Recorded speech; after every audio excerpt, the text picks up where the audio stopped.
Hey, what is up, everyone? Today we got a pretty unique story. It's narrated by Frederick Surrey. Get cozy and watch till the end, guys. Imagine a world at the edge of the galaxy where no Imperial boot has fallen in over a millennium. A planet forgotten by the bureaucracy of the Imperium, scrubbed from navigational charts by some anonymous clerk 1,000 years ago, lost in the slow decay of records that defines so much of humanity's vast and crumbling civilization. The air smells of copper and old stone. Ruins stretch across a landscape that was once a war zone, the remnants of a battle fought so long ago that the very memory of it has been swallowed by time itself. Trenches have become ravines, filled with sediment and the slow creep of whatever passes for vegetation on this nameless rock. Bunkers have collapsed inward, their ferrocrete walls crumbling under the patient assault of centuries. And somewhere, buried beneath a mountain of rubble and dust, had sealed inside a chamber that hasn't seen light since the days when the Imperium still remembered this place existed, something waits. It doesn't breathe, not really. There is a faint mechanical rhythm, so quiet that you would need to press your ear against the cold metal to hear it. A heartbeat of servos cycling on standby power. A whisper of life support systems, maintaining a body that should have died 1,000 years ago. The machine is enormous, standing nearly 4 meters tall when fully upright, though now it rests in a seated position, its massive armored frame locked into a cradle of reinforced adamantium. Its hull is thick with dust, the heraldry painted across its surface long since faded to ghosts of color. One arm ends in a fist large enough to crush a battle tank. The other supports an assault cannon whose barrels haven't spun in 10 centuries. And inside, deep within the armored sarcophagus at its center, suspended in a gel of nutrients and chemical preservatives, the remains of a man float in dreamless silence. He was a hero once, a captain, perhaps, or a champion of his chapter, the kind of warrior whose name was spoken with reverence in the halls of a fortress monastery, whose deeds filled entire sections of the chapter's chronicles. When his body was broken beyond repair on some battlefield that no one alive remembers, his brothers refused to let him die. They took what was left of him, the brain, the spinal column, a few scraps of organ tissue too stubborn to give in, and they sealed it all inside a life support sarcophagus, wired directly into a walking engine of war. Meant they gave him weapons where he once had hands. They gave him sensors where he once had eyes. They told him it was an honor. And then, when no battle required his waking, they put him to sleep. They told him the chapter would call on him again when the need arose. But the chapter never came back. The world was lost, the records destroyed, the knowledge of his existence erased by the grinding entropy that eats away at the Imperium's institutional memory. 1,000 years passed, while his systems hummed in the dark, maintaining a life that no one knew still existed.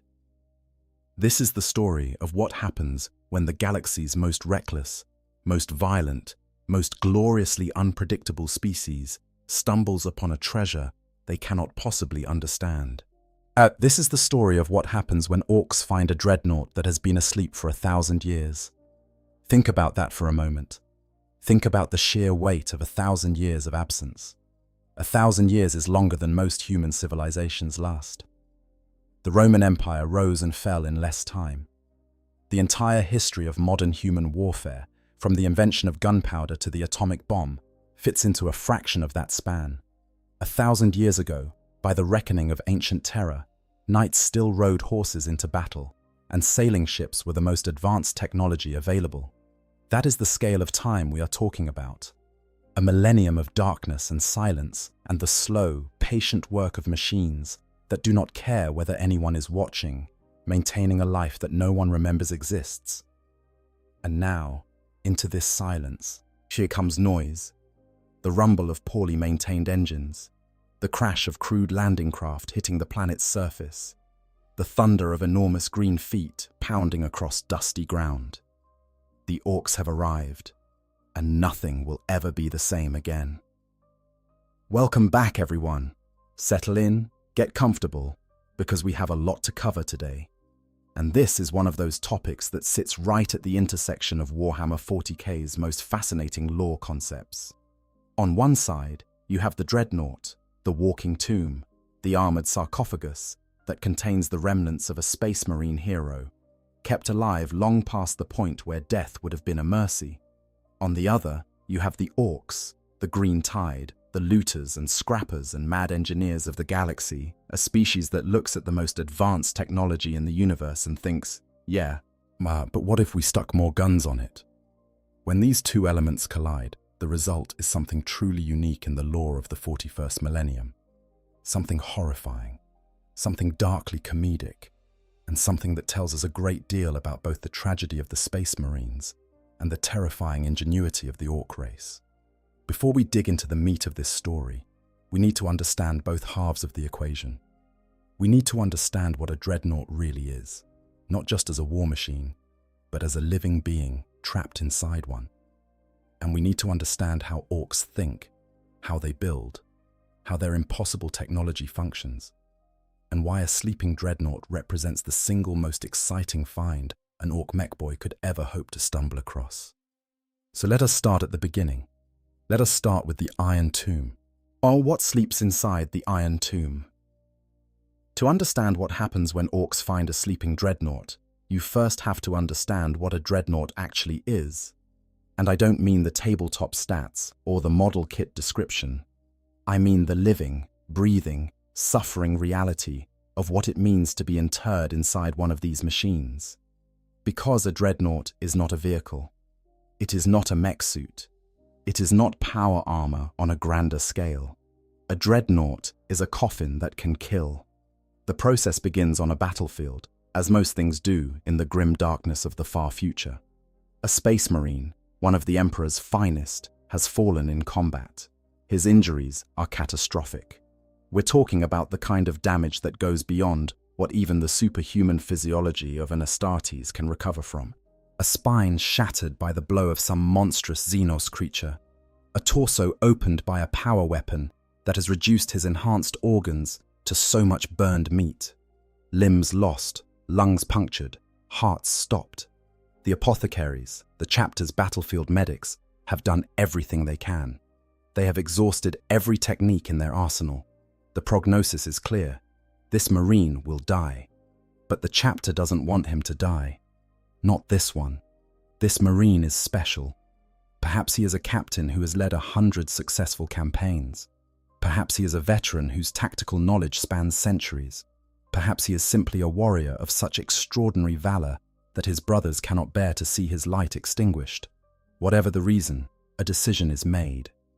A decision that is presented as the highest honor a Space Marine can receive, but was in truth, something far more complicated than honor.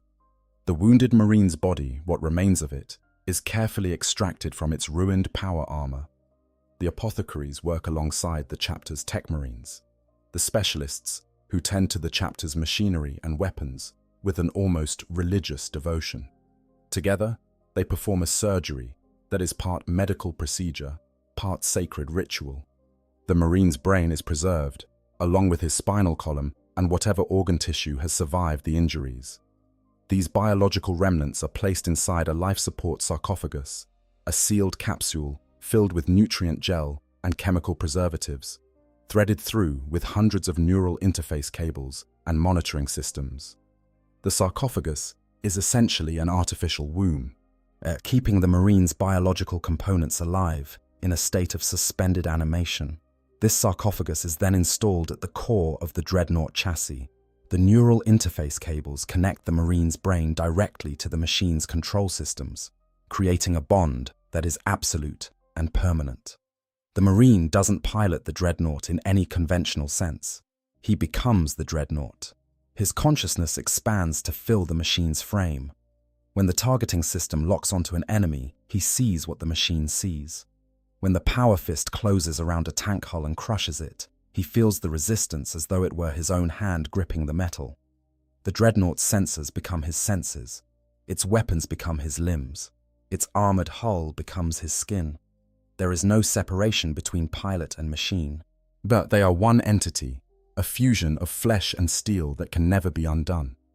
The sarcophagus that contains a chapter's dreadnoughts is housed in a sacred sepulchre, a holy shrine within the fortress monastery that serves as the chapter's home. Tech Marines tend to their charges with meticulous care, applying sacred oils and unguents to the machines, while chanting prayers to the machine spirits that are believed to dwell within all Imperial technology. The dreadnoughts are treated with a reverence that borders on worship, and in many chapters, Space Marines will visit the sleeping ancients to pay their respects, kneeling before the dormant machines as though before a saint's reliquary. Between battles, dreadnoughts are placed into a form of stasis. Their systems cycle down to minimal power. The life support mechanisms continue to operate, as maintaining the biological components in a state of suspended animation, but the Marine's consciousness is suppressed. He doesn't dream, not in any way that we would understand the term. He simply ceases to be aware, a gap in existence that can last for decades, centuries, or in some cases, millennia. When the chapter has need of a dreadnought's service, the Tech Marines perform the awakening ritual. Power is restored to the machine's systems. The neural interfaces reactivate, and slowly, painfully, consciousness returns to the Marine entombed within. This process is disorienting in the extreme. The Marine's last conscious memory might be of a battle fought 300 years ago. He will have no awareness of the time that has passed. Everyone he knew might be dead. The chapter itself might have changed so fundamentally that he barely recognizes it. His memories might be fragmented, degraded by the long centuries of stasis. He might struggle to remember his own name. This is the curse of the dreadnought. It is presented as an honor, as a continuation of service, as a way for a hero to keep fighting for the Emperor even after his body has failed him. But in practice, it is something closer to imprisonment. The Marine cannot leave the dreadnought. He cannot feel the wind on his skin, cannot taste food, cannot embrace a brother. Every sensation is filtered through mechanical sensors and translated into data. He experiences the world at one remove, always aware that what he perceives is an approximation of reality rather than reality itself, and the psychological toll is devastating. Between battles, the Marine sleeps in darkness, existing in a void so complete that each awakening feels like being born again into a world that has moved on without him. The faces of his battle brothers grow younger and less familiar with each waking. The chapter's traditions evolve in ways that make his memories feel like relics from a different age. And slowly, gradually, over the course of centuries, the organic components of his brain begin to degrade. Memories fade, emotions dull. The Marine becomes more machine and less man with each passing decade, until some dreadnoughts become little more than automated weapon systems, with a faint echo of human consciousness rattling around inside their armored shells. The oldest and most venerable dreadnought, still in active service in the Imperium, is Bjorn the Fell-Handed, a living legend of the Space Wolves chapter. Bjorn's story is one that puts the tragedy of dreadnought interment into sharp focus. He fought alongside the Emperor himself during the Great Crusade. He personally knew the Primarch Layman Russ, serving in the Primarch's own retinue. When Russ departed on his final journey into the Eye of Terror, Bjorn was the one left behind. He was the only member of Russ's personal wolf guard who wasn't taken along, and that rejection, that sense of being abandoned by the one he loved above all others, has haunted him for over 10,000 years. Bjorn was wounded during the Proxima Rebellion in the year 934 of the 31st Millennium and was interred within a dreadnought sarcophagus. For the following 500 years, he remained at the forefront of battle, leading the Space Wolves with a bitter fury that was only partly explained by his martial prowess. The rest was anger. Anger at being left behind. Anger at being trapped in a metal shell. Anger at a universe that had taken everything from him and then refused to let him die. Eventually, the long years took their toll, and Bjorn began spending longer and longer periods in stasis. Now he is awakened only once every 1,000 years, or when the chapter faces a threat so dire that his ancient wisdom is required. He is also roused at the dawn of each new century to hold court at the Great Feast, a celebration that commemorates the disappearance of Leman Russ. When Bjorn speaks at these gatherings, the entire hall falls silent. Generations of space wolves have fought and died without ever seeing Bjorn in person. So his presence carries a weight that goes beyond mere rank or reputation. He is a living link to the chapter's most distant past, a voice from an age when the Emperor still walked among his people. But there is a melancholy to Bjorn that no amount of ceremony can disguise. He has admitted, in his characteristically blunt fashion, that the loneliness of his existence cuts deeper than any blade. Every time he wakes, the world has changed. Everyone he knew is dust.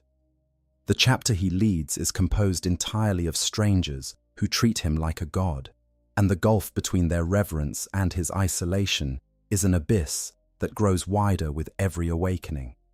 Some accounts even suggest that Bjorn deliberately plays up his apparent senility during the great feasts, hoping that if he seems to be losing his grip on reality, they might let him sleep longer between awakenings.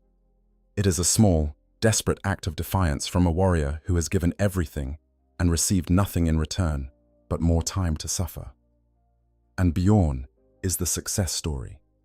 He is the Dreadnought who maintained his sanity, who kept his memories, who retained enough of his personality to be recognizable as the man he once was. Other Dreadnoughts are not so fortunate. The Space Wolves' own Murder Fang is a cautionary tale of what happens when the psychological toll of interment becomes too much to bear. Once a proud warrior with a name and a history, Murder Fang has gone completely feral, driven by an uncontrollable rage that makes him a danger to friend and foe alike. The Space Wolves only wake him when they need pure, unthinking violence, and they put him back into stasis as quickly as possible afterward, before he turns on his own brothers. No one alive knows who Murder Fang was before his interment. His identity has been consumed by madness, leaving only a beast in a shell of blessed steel. Now consider what happens when you take this already tragic existence and add 1,000 years of abandonment. A Dreadnought that was put to sleep by a chapter that never returned. A machine whose automated systems have maintained the biological components within for 10 centuries, without a single awakening, without a single battle, without a single moment of human contact. The Marine inside has been alone in the dark for longer than many civilizations have existed. His stasis sleep has been unbroken, but the effects of that isolation are impossible to predict. Has his mind deteriorated to the point of non-functionality? Or has some spark of consciousness persisted? A dream within a dream? A ghost trapped in a prison it doesn't know it's occupying? There are precedents in the lore that suggest both outcomes are possible. Some Dreadnoughts, awakened after centuries of stasis, have returned to consciousness with their faculties largely intact, their personalities preserved by the sophisticated life support systems that monitor and maintain their organic brain tissue. Others have awakened as shattered remnants of their former selves, their memories fragmented, their personalities eroded, their awareness reduced to a collection of combat reflexes and half-remembered battle cries. The longer the sleep, the greater the risk of degradation. A few decades of stasis is considered routine, and a century or two is manageable. But a millennium? There is no protocol for that. There is no precedent. 1,000 years pushes the boundaries of what even the most optimistic tech marine would consider a viable awakening. And then there is the question of what happens to a mind that has been completely isolated for that long. The stasis systems suppress consciousness, but they may not suppress it perfectly. There might be flickers of awareness, moments when the pilot's brain sparks with a fragment of thought or feeling before the systems push him back under. Over the course of a millennium, those flickers could accumulate into something, a residue of experience that exists below the level of conscious awareness, but shapes the pilot's state of mind when he finally wakes. Imagine 1,000 years of almost dreaming. Can 1,000 years of reaching for consciousness and being pulled back into the dark, 1,000 years of hearing, at the very edge of perception, the faint hum of your own life support systems, the only evidence that you still exist. The sarcophagus doesn't care about these questions. It maintains its charge with mechanical indifference. The life support systems cycle through their routines with the tireless precision of Imperial engineering. The nutrient gel is recycled. The chemical preservatives are replenished from slowly diminishing reserves. The neural interface cables continue to transmit signals to a brain that may or may not still be capable of receiving them. From the outside, the Dreadnought looks dead. Its hull is covered in dust and corrosion. Its weapons are locked in their standby positions. The faint hum of its power systems is so quiet that it could easily be mistaken for the settling of old metal in a cold room. But it is not dead. It is waiting. And that is the first thing we need to understand about this story. What the Orks are going to find is not a piece of salvage. It is not scrap metal to be hammered into a new battle wagon or welded onto a stomper. It is a tomb that contains a sleeping god of war, a being of such concentrated violence and tactical experience that it represents one of the most dangerous individual combatants in the galaxy. The Orks don't know this. They can't know this. And that ignorance is going to cost them dearly.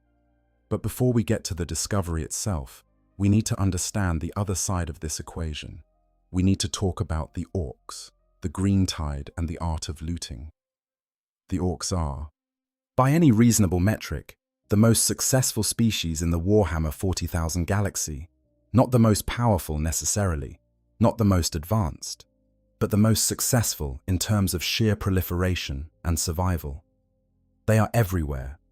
They infest every corner of every sector, from the densest hive worlds to the most desolate death worlds.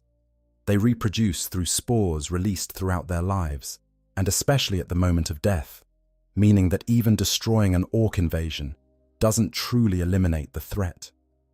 The spores settle into the soil, and years or decades later, a new generation of greenskins emerges from the ground, like a crop of violence, ready to start the cycle all over again. Orks are large, muscular creatures, standing between 7 and 8 feet tall on average, as though the most successful among them grow far larger.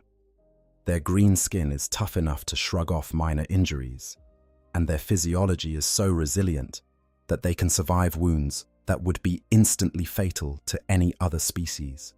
They have been known to survive decapitation long enough for a pain boy, the Ork equivalent of a field surgeon, to stitch the head onto a new body. Their bones are dense, their muscles are thick and powerful, and their regenerative capabilities border on the absurd. An Ork with a gut wound that would put a human in the morgue will keep fighting with barely a grunt of annoyance. But what makes the Orks truly terrifying is not their physical toughness or their numbers. It is their technology. Or rather, it is the impossible way their technology functions. Ork weapons and vehicles are, but by any objective engineering standard, absolute junk. They are slapped together from scrap metal, held in place with rivets and crude welds, powered by engines that shouldn't work, and directed by targeting systems that are essentially a hole cut in a piece of sheet metal to look through. A typical Ork firearm, known as a shooter, is a collection of metal tubes and springs that would not function in the hands of any other species. It would jam, or misfire, or simply fall apart into its component pieces. But in the hands of an Ork, it fires, reliably, devastatingly, and no one in the Imperium can fully explain why. The answer, as best as Imperial scholars have been able to determine, lies in the Ork psychic field. All Orks are latently psychic, though they don't consciously use this ability the way an Eldar Psyker or a human librarian would. And instead, their psychic potential manifests as a gestalt field, a collective unconscious that grows stronger as more Orks gather in one place. This field has been theorized to have a telekinetic or quantum probabilistic effect on reality, essentially making things work simply because the Orks believe they should. This is why Ork vehicles painted red genuinely move faster. The Orks believe that red makes things go faster, and the collective weight of that belief, channeled through the psychic gestalt, nudges reality just enough to make it true. It is why yellow explosives produce bigger blasts, because the Orks believe they do. It is why Ork technology that looks like it should fall apart at the first bump in the road, instead holds together through entire planetary campaigns. The belief of the Orks, their absolute, our unshakable conviction that their machines work, is what makes them work. Take the same weapon and hand it to a human who doesn't believe in it with the same psychic intensity, and it becomes the useless hunk of scrap it always appeared to be. The individuals responsible for building and maintaining this improbable arsenal are the Mech Boys, a caste of Ork specialists who possess an innate, genetically encoded aptitude for engineering.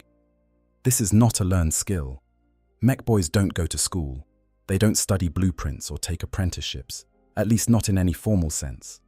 They are born with an instinctive understanding of mechanical principles that is literally written into their DNA, a legacy of the old ones who created the Ork species millions of years ago as living weapons in their war against the Necrontia. A Mech Boy will look at a pile of scrap and instinctively know how to assemble it into a functioning weapon or vehicle. He won't be able to explain why a particular configuration works. He won't be able to draw up schematics or write a technical manual. He just knows, the same way a bird knows how to build a nest or a spider knows how to spin a web. The most skilled Mech Boys are elevated to the rank of Big Mech, and these individuals are responsible for the most ambitious and outlandish engineering projects in the Ork arsenal. Big Mechs oversee the construction of everything from Gargants, the Ork equivalent of Imperial Titans, to the bizarre energy weapons and force field generators that sometimes appear in Ork warbands. They are often surrounded by lesser Mech Boys, known as spanners, who serve as apprentices and assistants, hammering away at whatever project the Big Mech has envisioned. The workshop of a Big Mech is a chaotic, dangerous place, filled with sparking wires, hissing steam pipes, explosive prototypes, and the constant din of hammers striking metal. Working alongside the Mech Boys are the Pain Boys, the Ork equivalent of surgeons and doctors, though those terms are used loosely in the extreme. A Pain Boy's idea of medical care involves a lot of stabbing, a lot of stitching, and a casual disregard for which body parts go where. Pain Boys are responsible for attaching the crude cybernetic implants known as bionics to Orks, who have lost limbs or suffered other injuries that their natural regeneration can't handle. The process involves surgically grafting metal parts directly into Ork flesh, wiring nerve probes and cranial jacks into the brain and spinal column, and hoping for the best.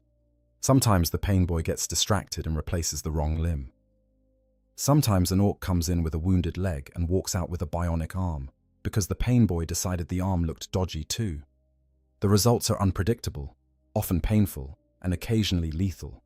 But the Ork physiology is so resilient that the survival rate is surprisingly high.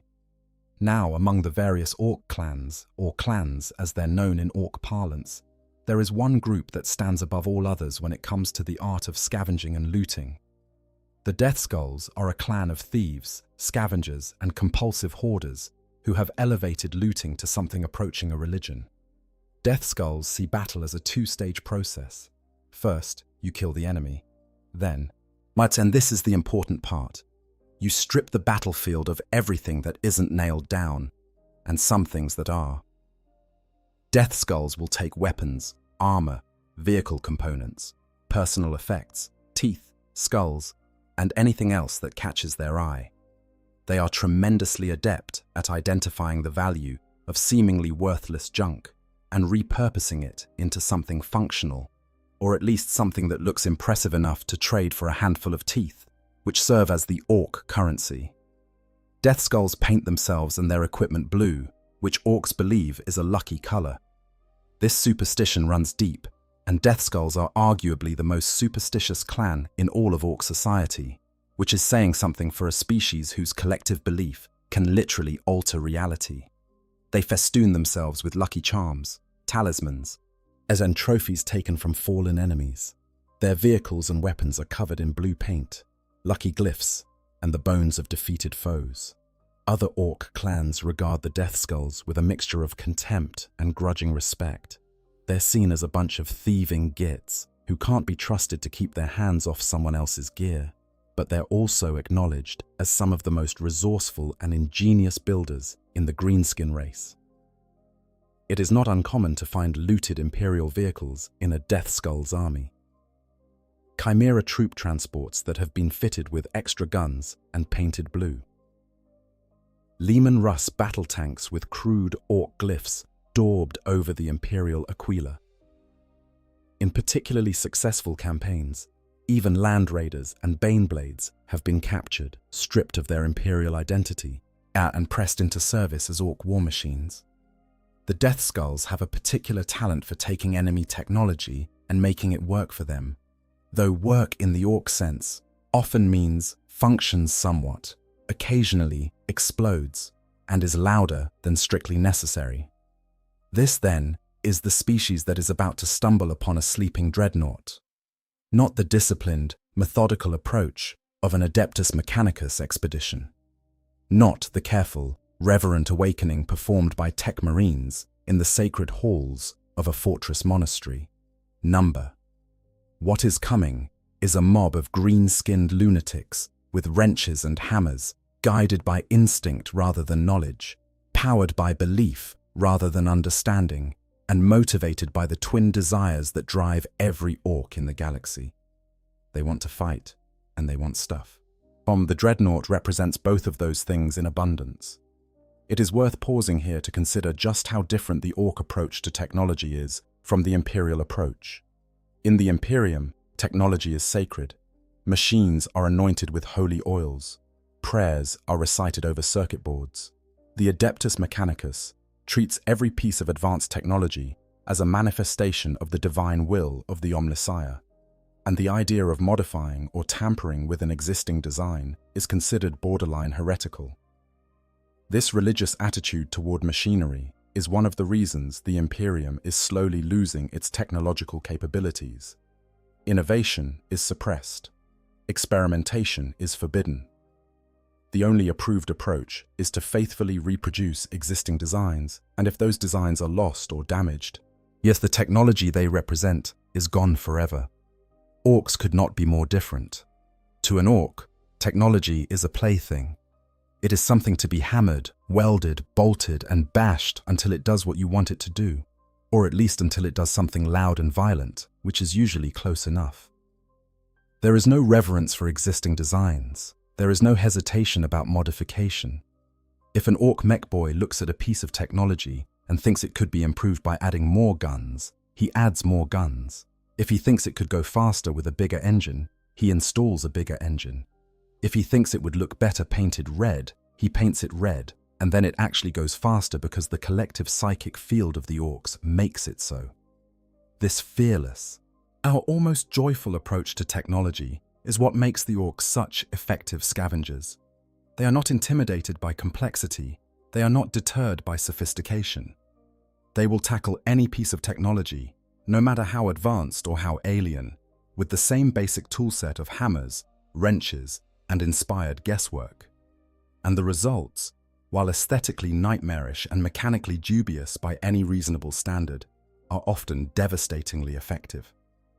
The collective belief of the greenskins, channeled through their psychic gestalt, smooths over the rough edges and fills in the gaps that would render their creations non-functional in the hands of any other species. Let us now set the stage for the discovery itself. The discovery, when green hands find holy ground. The orcs arrive on the nameless world the way orcs arrive everywhere, as with noise, with violence, and with a complete absence of anything resembling a plan. Perhaps a roving warband has been cruising through the sector in a fleet of ramshackle spacecraft, looking for something to fight. Perhaps a freebooter captain, one of the pirate lords who roam the void in search of plunder, has picked up energy signatures emanating from the planet's surface and decided they're worth investigating. Perhaps the orcs are simply expanding into new territory, their numbers having grown beyond the carrying capacity of their current stomping grounds, and this forgotten world happens to be in their path. However they arrive, they come in force. Dozens of spacecraft descend through the atmosphere, their crude engines belching smoke and flame as they crash land across the planet's surface with all the grace of boulders thrown from a great height. The Ork approach to planetary landing is less a precise military operation and more a controlled, or rather uncontrolled, impact. Ships slam into the ground, hatches blow open, and green-skinned warriors pour out into the alien landscape, bellowing with excitement and immediately looking for something to punch. The first thing they find is the ruins. The battlefields of 1,000 years ago are still visible in the landscape, though time has softened their edges. Trenches have become shallow gullies. Bunkers have become mounds of crumbling ferrocrete. The rusted hulks of tanks and armored vehicles are scattered across the terrain like the bones of enormous metal beasts. Yet the Orks descend upon this wreckage like vultures on a carcass, the death skulls among them shrieking with glee as they begin to pick over the remnants of a war that ended before any of them were born. The initial haul is disappointing by Ork standards. Most of the salvageable material has long since corroded beyond usefulness. The bolt shells have degraded. The armor plating is pitted and weak. The power cells are drained. There are some useful bits and pieces, some ceramite plates that can be hammered into armor, some metal that can be melted down and reforged, but nothing that would make a mech boy's eyes light up with that particular gleam of acquisitive madness. Then they find the bunker. It's buried deep, beneath layers of rubble and earth that have accumulated over 1,000 years. A gang of Ork boys.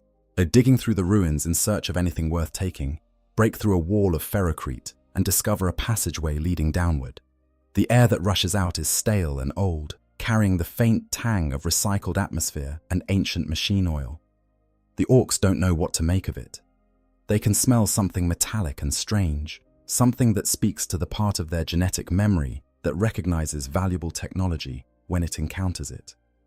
The instinct of the mech boy, that deep-coded understanding of machinery, tingles in the back of every greenskin brain within earshot.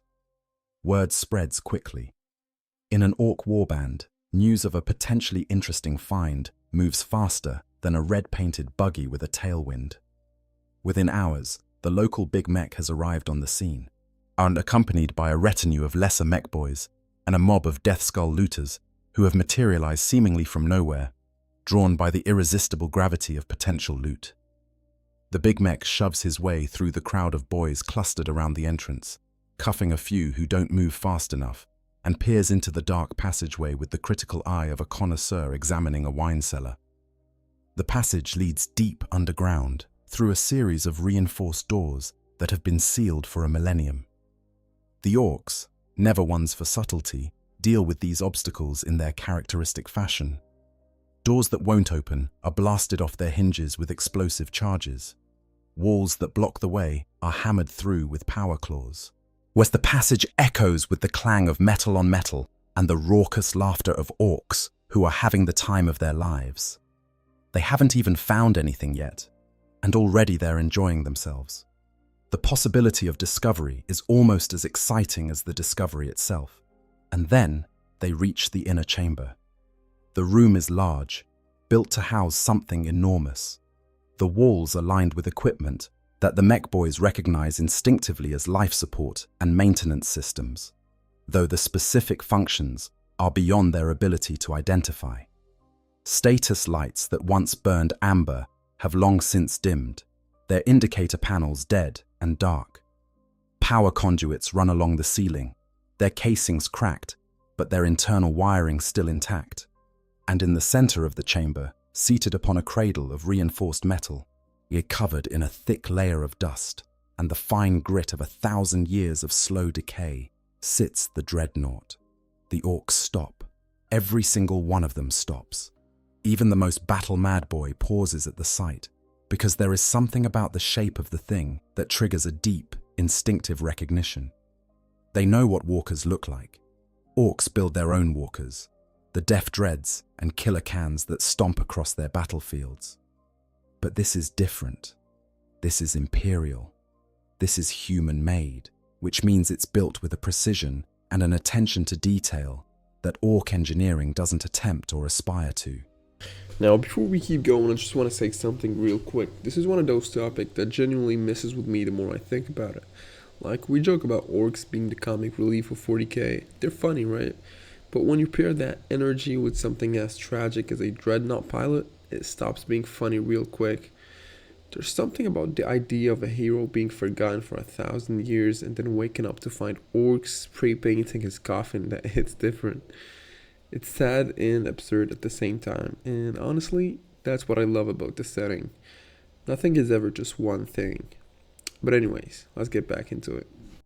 The armor plating, even dulled by centuries of dust, has a quality of craftsmanship that makes the big mech's fingers itch. The weapon mounts, the articulated joints, the power plant housing, as all of it speaks of a level of technology that the Orks can recognize as superior to their own, even if they would never admit it out loud. The big mech approaches slowly. This is unusual for an Ork. Orks don't do slow, they don't do cautious, they don't do careful. But this big mech has been around long enough to recognize that some things deserve a closer look before you start hitting them with a wrench. He circles the Dreadnought, examining it from every angle. His beady eyes, augmented with mechanical lenses of his own crude design, scan the machine's hull, noting the thickness of the armor, the caliber of the weapon systems, the quality of the mechanical joints. He reaches out with one massive green hand and brushes the dust from the Dreadnought's chest plate, revealing the faded remnants of chapter heraldry beneath.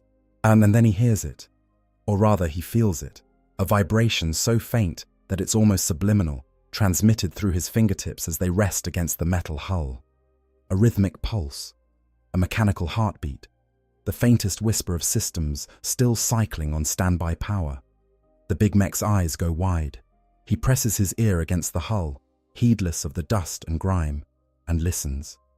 There it is again, a soft hum, a ticking rhythm, the quiet, patient respiration of a machine that is not dead, but sleeping. The big mech draws back and looks at the Dreadnought with an expression that combines awe, greed, and the particular gleam of creative inspiration that is, in an Ork mech boy, the most dangerous thing in the galaxy. Because he doesn't just see a piece of salvage. He doesn't just see scrap metal to be hammered into new shapes. He sees potential. He sees a weapon of such magnitude that its possession would elevate his status beyond anything he has ever dreamed of. He sees the key to power, to influence, to the kind of respect that comes with owning the biggest, most impressive piece of kit in the entire warband. The big mech turns to his assembled retinue of mech boys, looters, and increasingly impatient boys, and delivers a pronouncement that will set the next chain of catastrophic events into motion. Get me my tools. We's taken this thing apart. The mech boy's workshop, hammering at the gates of a sleeping god.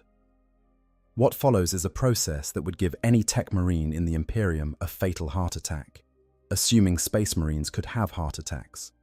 The Orks begin to work on the Dreadnought with the same approach they apply to all technology, which is to say, enthusiastically, loudly, and with a near total disregard for anything approaching a methodical procedure. The first order of business is getting the Dreadnought out of the underground chamber. This is no small feat. A standard Castroferrum pattern. Dreadnought stands nearly 4 meters tall and weighs several tons, even without ammunition. It is built to withstand direct hits from anti-tank weapons. It is designed to stride through enemy fire without so much as flinching. Moving it requires force on a scale that would challenge a heavy industrial crane. The Orks, predictably, solve this problem with brute strength and creative engineering. The big mech orders the construction of a crude but effective lifting rig, assembled from scrap metal and powered by a salvaged engine that was probably, at some point in its existence, a part of something else entirely. Chains are wrapped around the Dreadnought's frame. A team of boys heaves on ropes while the engine coughs and sputters, producing just enough torque to drag the sleeping machine from its cradle and through the passageways to the surface. The process takes the better part of a day and involves several collapses, 2 explosions, and at least 3 fistfights among Orks who disagree about the best way to maneuver the Dreadnought through a particularly tight corner. When they finally get it to the surface and into the harsh light of the planet's sun, the full scope of their prize becomes apparent. The Dreadnought is a Castroferrum pattern, the most common and iconic Dreadnought design in the Imperium's arsenal. Its hull is covered in the accumulated grime of 1,000 years, but beneath the dirt, the ceramite armor is largely intact. One arm terminates in a massive power fist, large enough to close around a Lehman Russ tank and crush it like a tin can. The other arm houses an assault cannon, a multi-barreled rotary weapon capable of spitting out a devastating volume of firepower. Additional weapons, a storm bolter and what appears to be a smoke launcher, are mounted on the hull. The machine's power plant, housed in a bulge at the back of the chassis, still has a faint thermal signature detectable even by the Orks' crude sensor equipment. The big mech sets up shop around the Dreadnought, turning the surrounding area into an impromptu workshop. Tarps are erected. Tools are unpacked. Lesser mech boys are dispatched to gather supplies, returning with armfuls of scrap metal, welding equipment, and the mysterious odds and ends that fill every mech boy's personal toolkit. Gretchen, the smaller and more downtrodden subspecies of greenskin, are pressed into service as laborers and errand runners, scurrying back and forth between the workshop and the Ork camp like green-skinned ants. The examination begins. The big mech and his assistants swarm over the Dreadnought's hull, poking, prodding, tapping, and occasionally licking the metal, because Ork diagnostic techniques are nothing if not eclectic. They discover several things in rapid succession.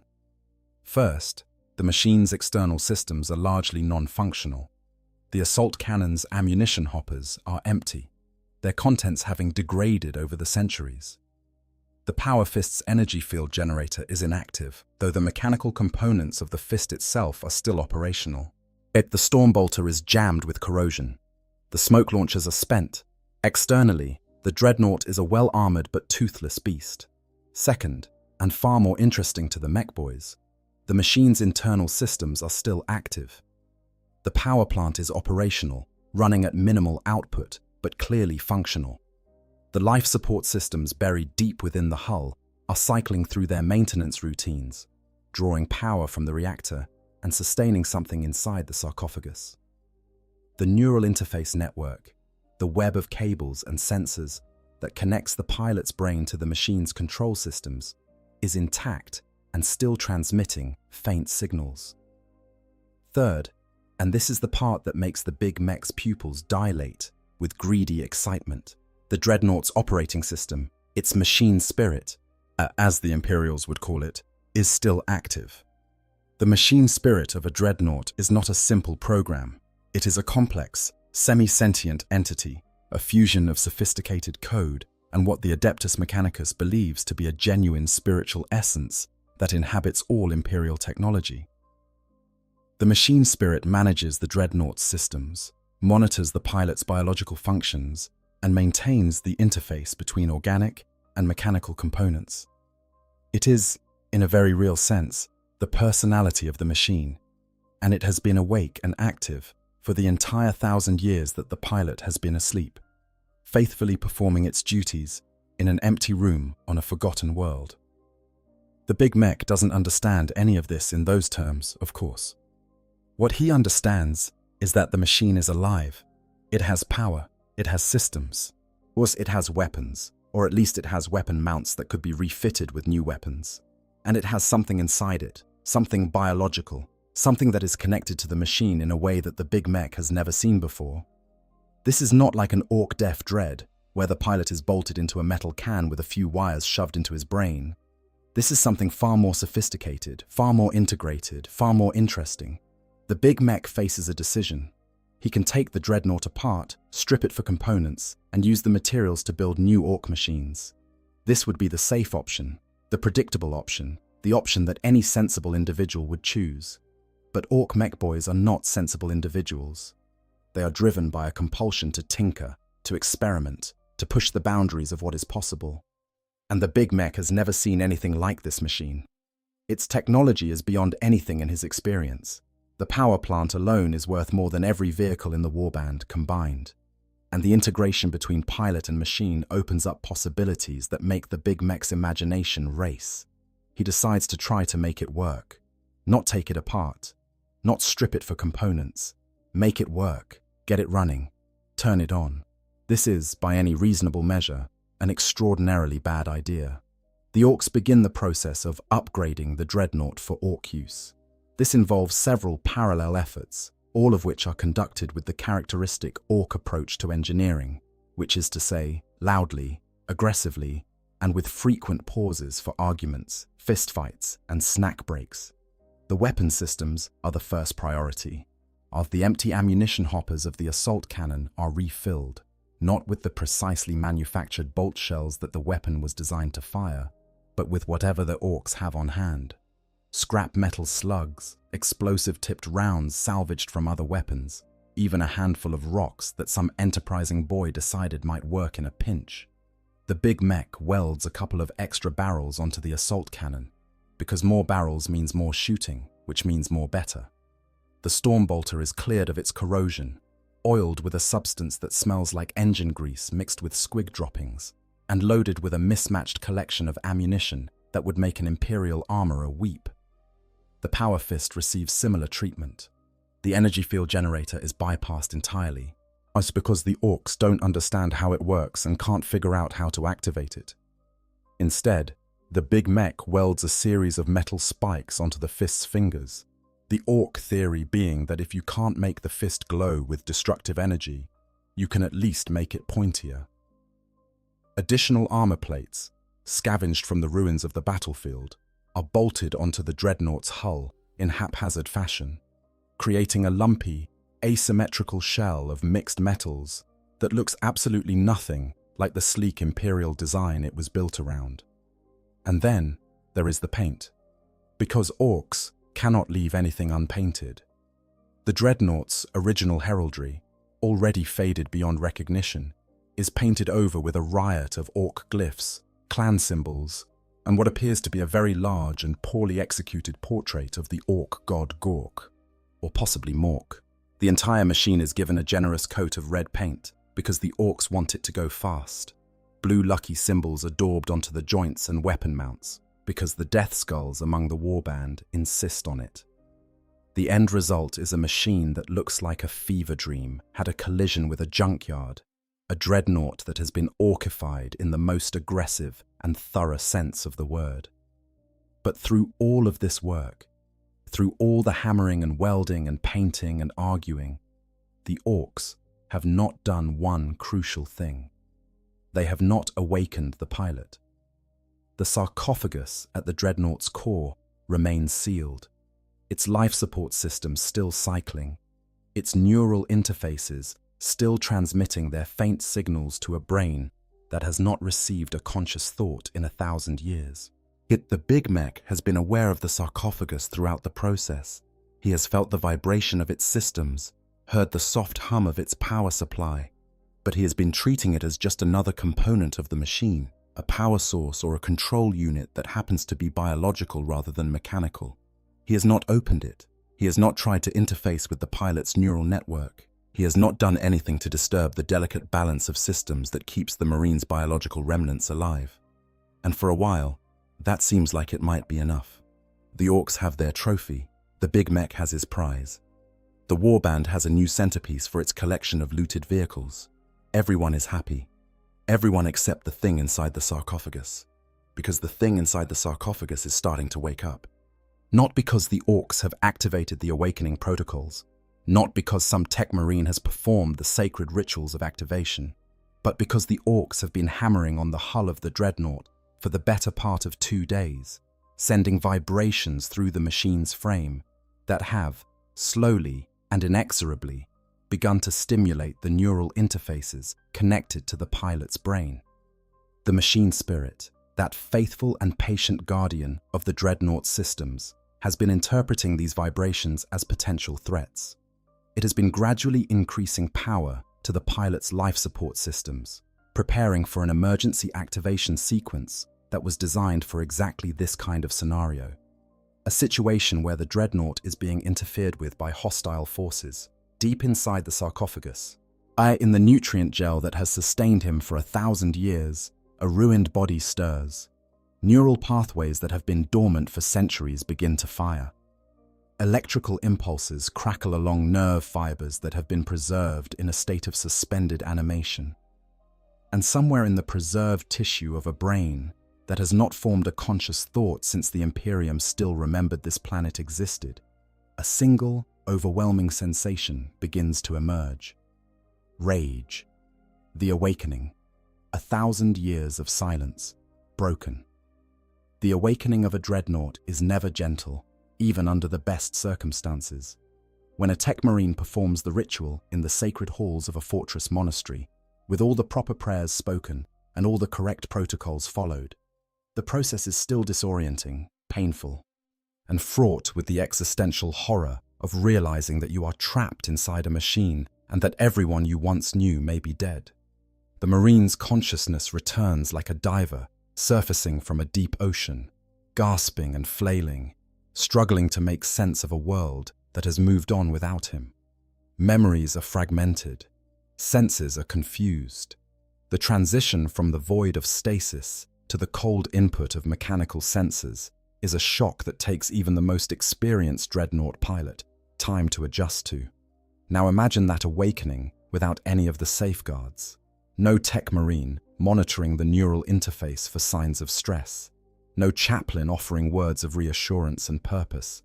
No familiar surroundings. No brother space marines. No chapter banner hanging from the wall of the sepulchre. Instead, that the first sensations that reach the pilot's reawakening consciousness are these: the clang of crude tools against his hull, the vibration of foreign objects being welded to his frame, the muffled sound of guttural voices speaking a language that sounds like gravel being crushed in a meat grinder, and the smell, filtering in through atmospheric sensors that are slowly coming back online, of unwashed ork, which is a scent that has been described by Imperial veterans as a cross between rotting fungus and the inside of a boot that has been worn for 6 months straight.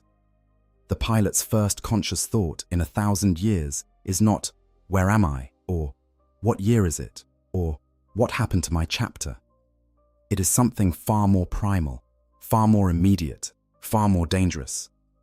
It is the thought of a warrior who has been conditioned, come through decades of training and centuries of combat, to respond to threat with overwhelming violence. Something is touching me. Something that isn't supposed to be touching me. The machine spirit responds to the pilot's awakening consciousness with a surge of data. System status reports flood through the neural interface, painting a picture that the pilot's reawakening brain struggles to process. Power plant operational at 37% capacity. Life support systems functional. Weapons systems. And here the machine spirit's report takes on a tone of what might be described as mechanical distress. Weapons systems modified. Unknown components detected. Hull integrity compromised by external additions. Foreign objects attached to frame.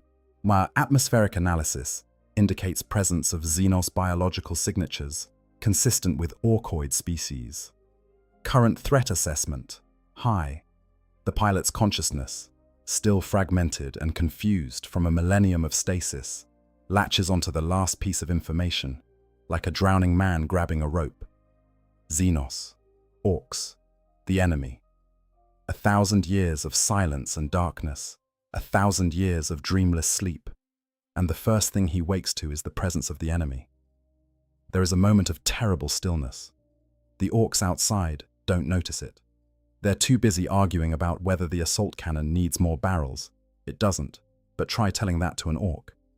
And whether the face painted on the hull looks more like Gork or Mork. It looks like neither, but this distinction doesn't matter to the Orks. Who are having the argument purely for the pleasure of having an argument. The big mech is at the back of the Dreadnought, working on the power plant housing, trying to figure out how to increase the reactor output so they can power the extra weapons he's planning to install. A team of Gretchen are polishing the newly painted hull, dodging kicks from the larger boys and squealing complaints that nobody listens to. None of them notice the faint change in the pitch of the Dreadnought's power plant. a subtle increase in the reactor's hum that indicates a rise in power output. None of them notice the barely perceptible movement of the Power Fist's fingers, a twitch so small that it could be attributed to the settling of the machine's frame. None of them notice the targeting reticle of the assault cannon beginning to track, scanning the crowd of green-skinned figures surrounding the machine with the patient, predatory attention of a wolf sizing up a flock of sheep. The pilot is assessing the situation. His cognitive functions are not yet fully restored. Memories are still returning in fragments, disconnected images and sounds that swirl through his consciousness like leaves in a wind. He remembers his name, but it feels distant, as though it belongs to someone else.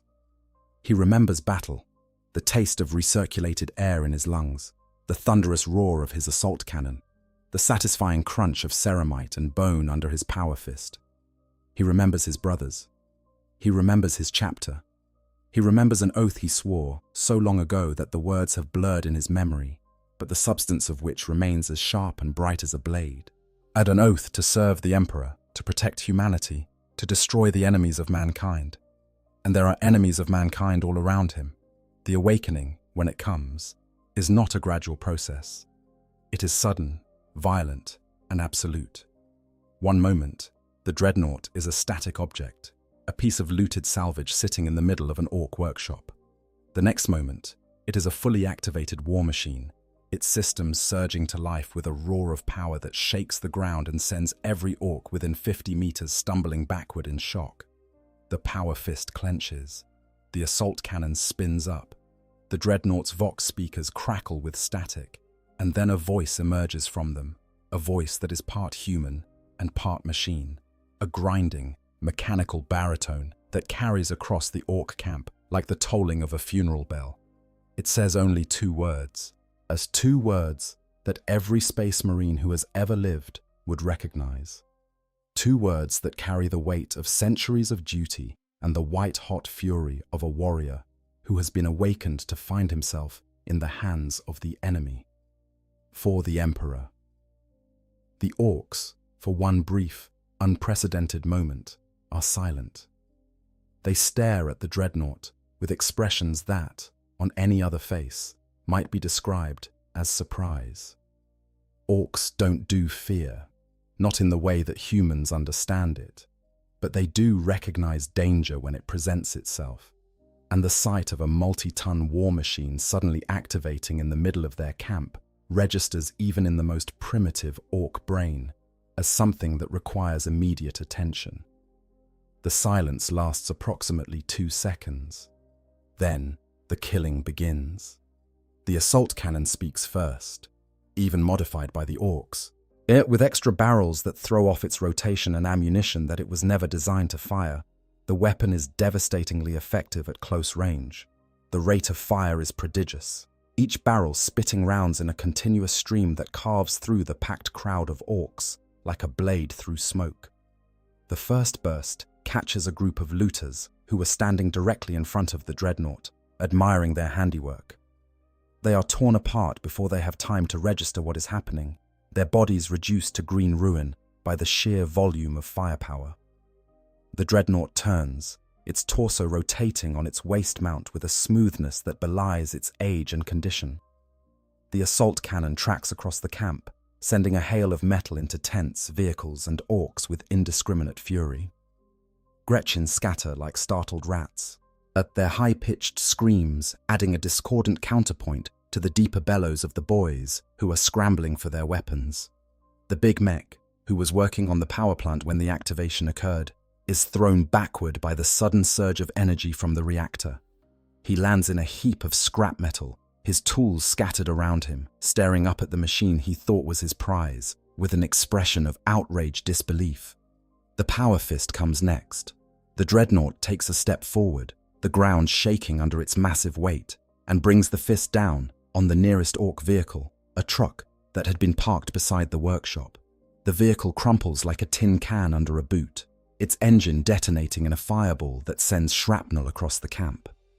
The Dreadnought doesn't pause. It swings the fist sideways, catching a knob, at one of the larger and more dangerous Orks, across the chest, and sending him flying through the air like a green meteor. The knob hits the ground 30 meters away and doesn't get up. The Ork camp, moments ago a scene of industrious, if chaotic activity, has become a killing ground. The Dreadnought moves through it with the terrible, inexorable purpose that defines its kind. A walking engine of destruction that cannot be reasoned with, cannot be bargained with, and cannot be stopped by anything short of overwhelming force. Its pilot, still not fully cognitive, is operating on instinct and training, the deep-coded responses of a space marine who has been conditioned to respond to the presence of the enemy with extreme violence. He is not thinking. He is not strategizing. He is simply killing, yet with the mechanical efficiency of a weapon system that has been designed for exactly this purpose.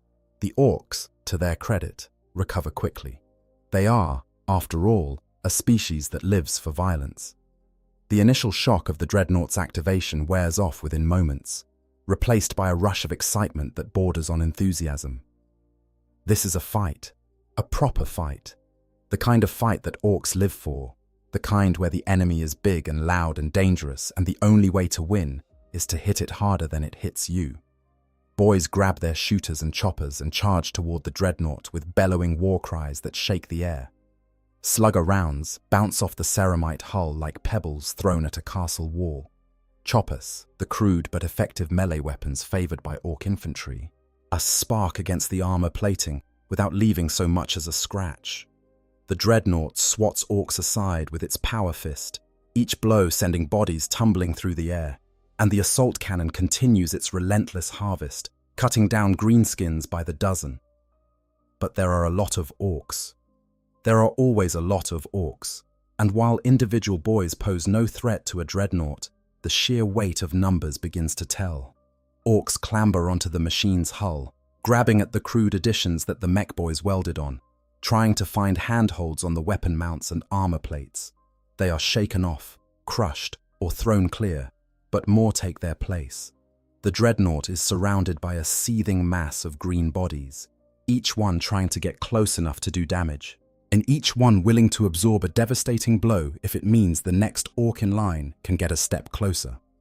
The big mech, meanwhile, has recovered from his initial surprise and is already thinking about the situation in terms that only an Ork mech boy would find logical. He's not thinking about how to stop the Dreadnought. He's not thinking about how to protect his boys. He's thinking about how magnificent the machine looks in action, how the assault cannon fires with such beautiful destructive efficiency, how the power fist crushes everything it touches with such satisfying thoroughness. He's thinking about how badly he wants this thing, how it would look at the head of a proper Ork battle line, how the other warbands would bow down before a war boss who had a working human Dreadnought in his arsenal. He's also thinking about the pilot inside, being that biological component that is connected to the machine's systems, the thing that is currently directing the Dreadnought's rampage with the tactical acumen of a centuries-old warrior. The big mech has been around long enough to understand that the machine isn't moving on its own. Something is controlling it, something alive.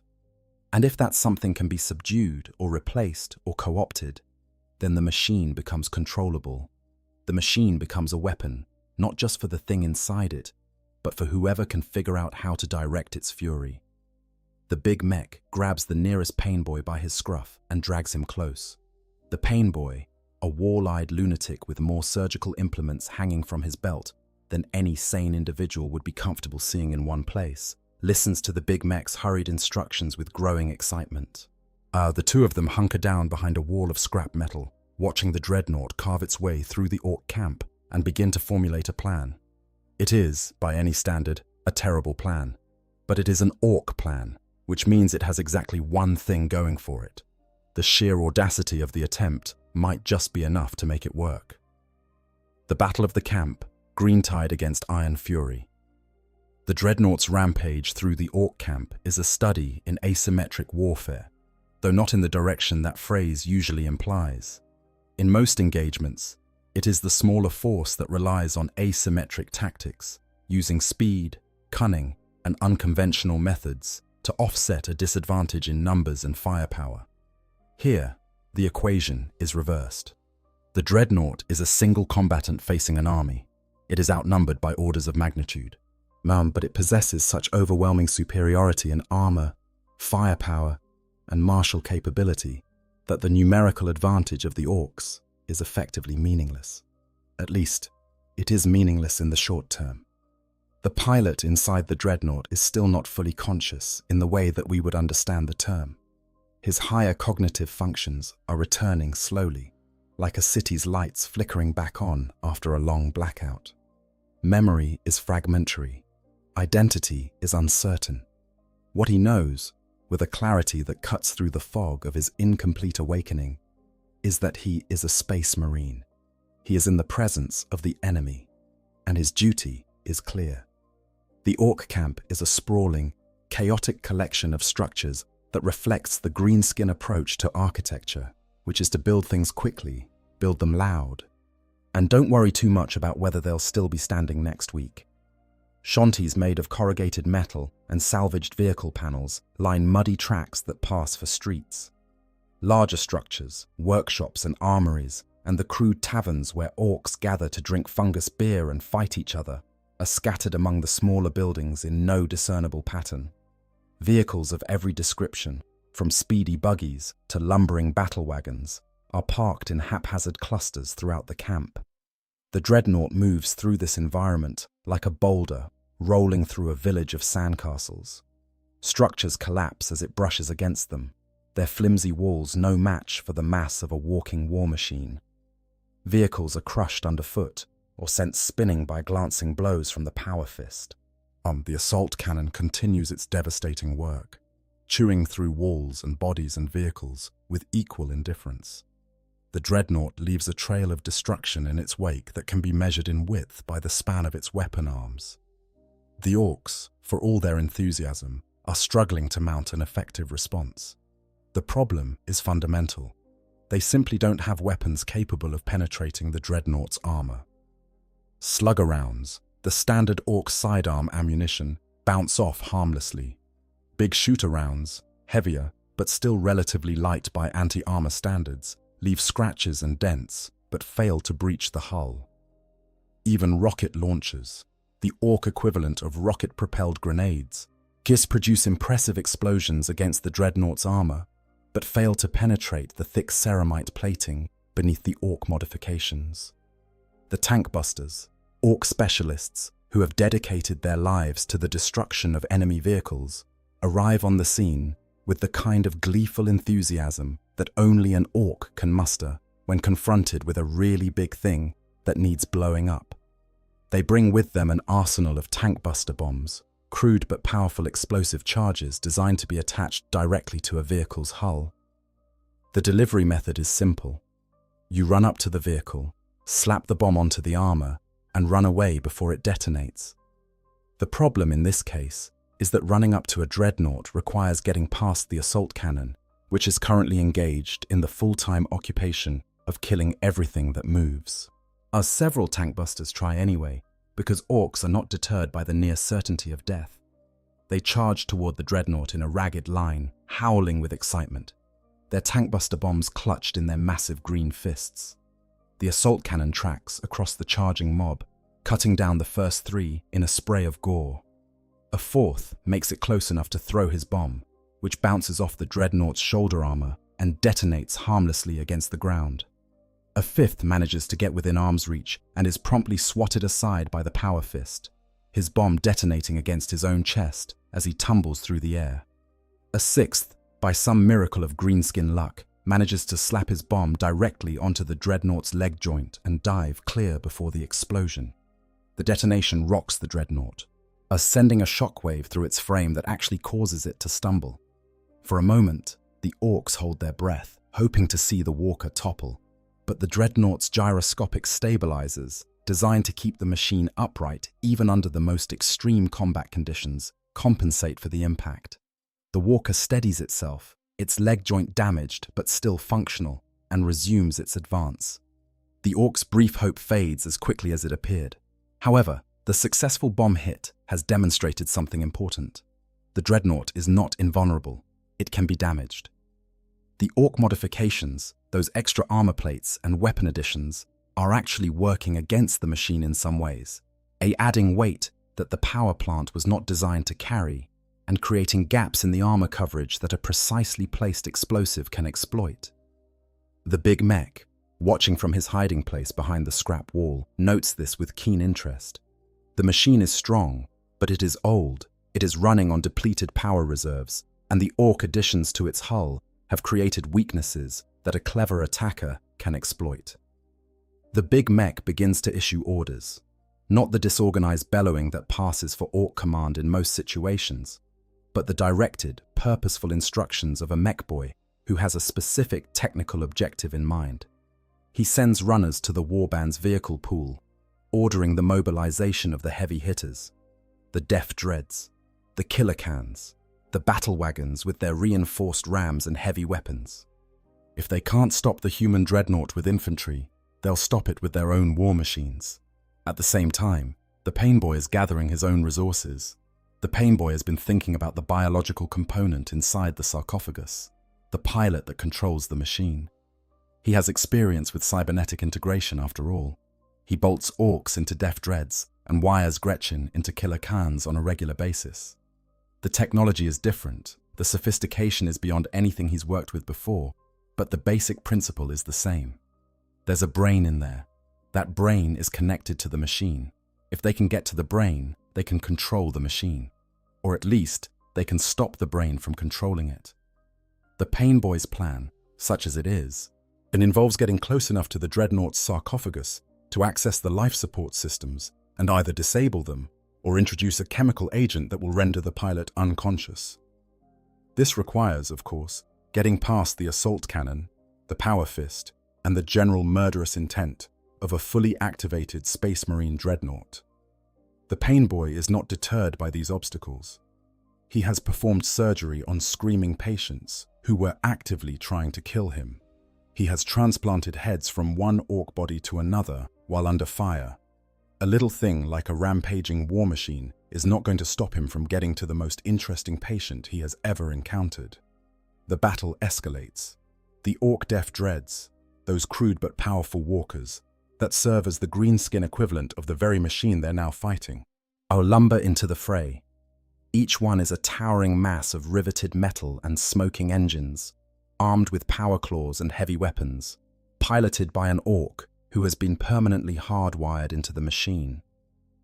The Def Dreads are not as sophisticated as the Imperial Dreadnought, not as heavily armored, not as precisely engineered, but they are big, they are loud, and there are several of them.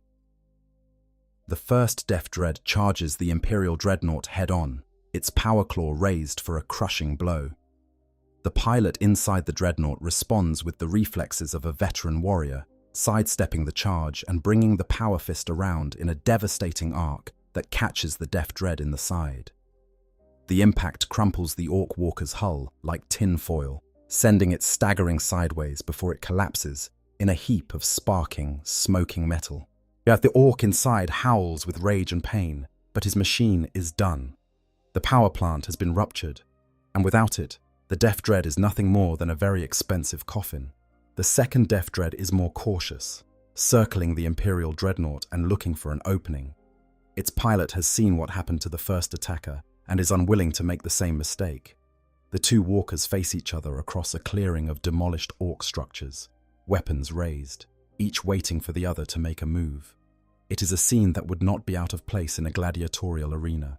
Two metal giants squaring off, while the crowd, in this case a mob of howling Orks, watches with breathless anticipation. The Imperial Dreadnought makes the first move. The assault cannon opens up, pouring fire into the Def Dread's hull. The Ork walker's armor, thick by Ork standards but thin compared to Imperial engineering, absorbs some of the punishment. But the sustained fire begins to take its toll. Chunks of metal fly off the Def Dread's frame. One of its weapon arms is shattered by a direct hit, hanging uselessly from its mounting. The pilot inside responds by charging, closing the distance in a lumbering rush that shakes the ground. The Def Dread's remaining power claw slams into the Imperial Dreadnought's shoulder, gouging a deep rent in the armor and sending a shower of sparks across the Ork camp. The Dreadnought staggers under the impact but doesn't fall. Its pilot, drawing on millennia-old combat protocols, returns the blow with interest. The power fist closes around the Death Dread's head, that crude metal dome with its single glaring slit of a viewport, and squeezes, as metal screams. Rivets pop like gunshots. The Death Dread's head deforms, crumples, and then separates entirely from the body, torn free by the Dreadnought's inhuman strength. The headless Ork walker takes 2 more steps on momentum alone before toppling forward and crashing to the ground. But the battle has taken its toll on the Imperial Dreadnought as well. The damage from the Death Dread's power claw has compromised the armor on the left shoulder, exposing internal mechanisms to the air. The earlier bomb hit on the leg joint has introduced a slight limp into the machine's gait, a barely perceptible hitch that speaks of damaged servos and misaligned actuators. The assault cannon's modified barrels are overheating from sustained fire, the extra Ork additions interfering with the weapon's cooling system.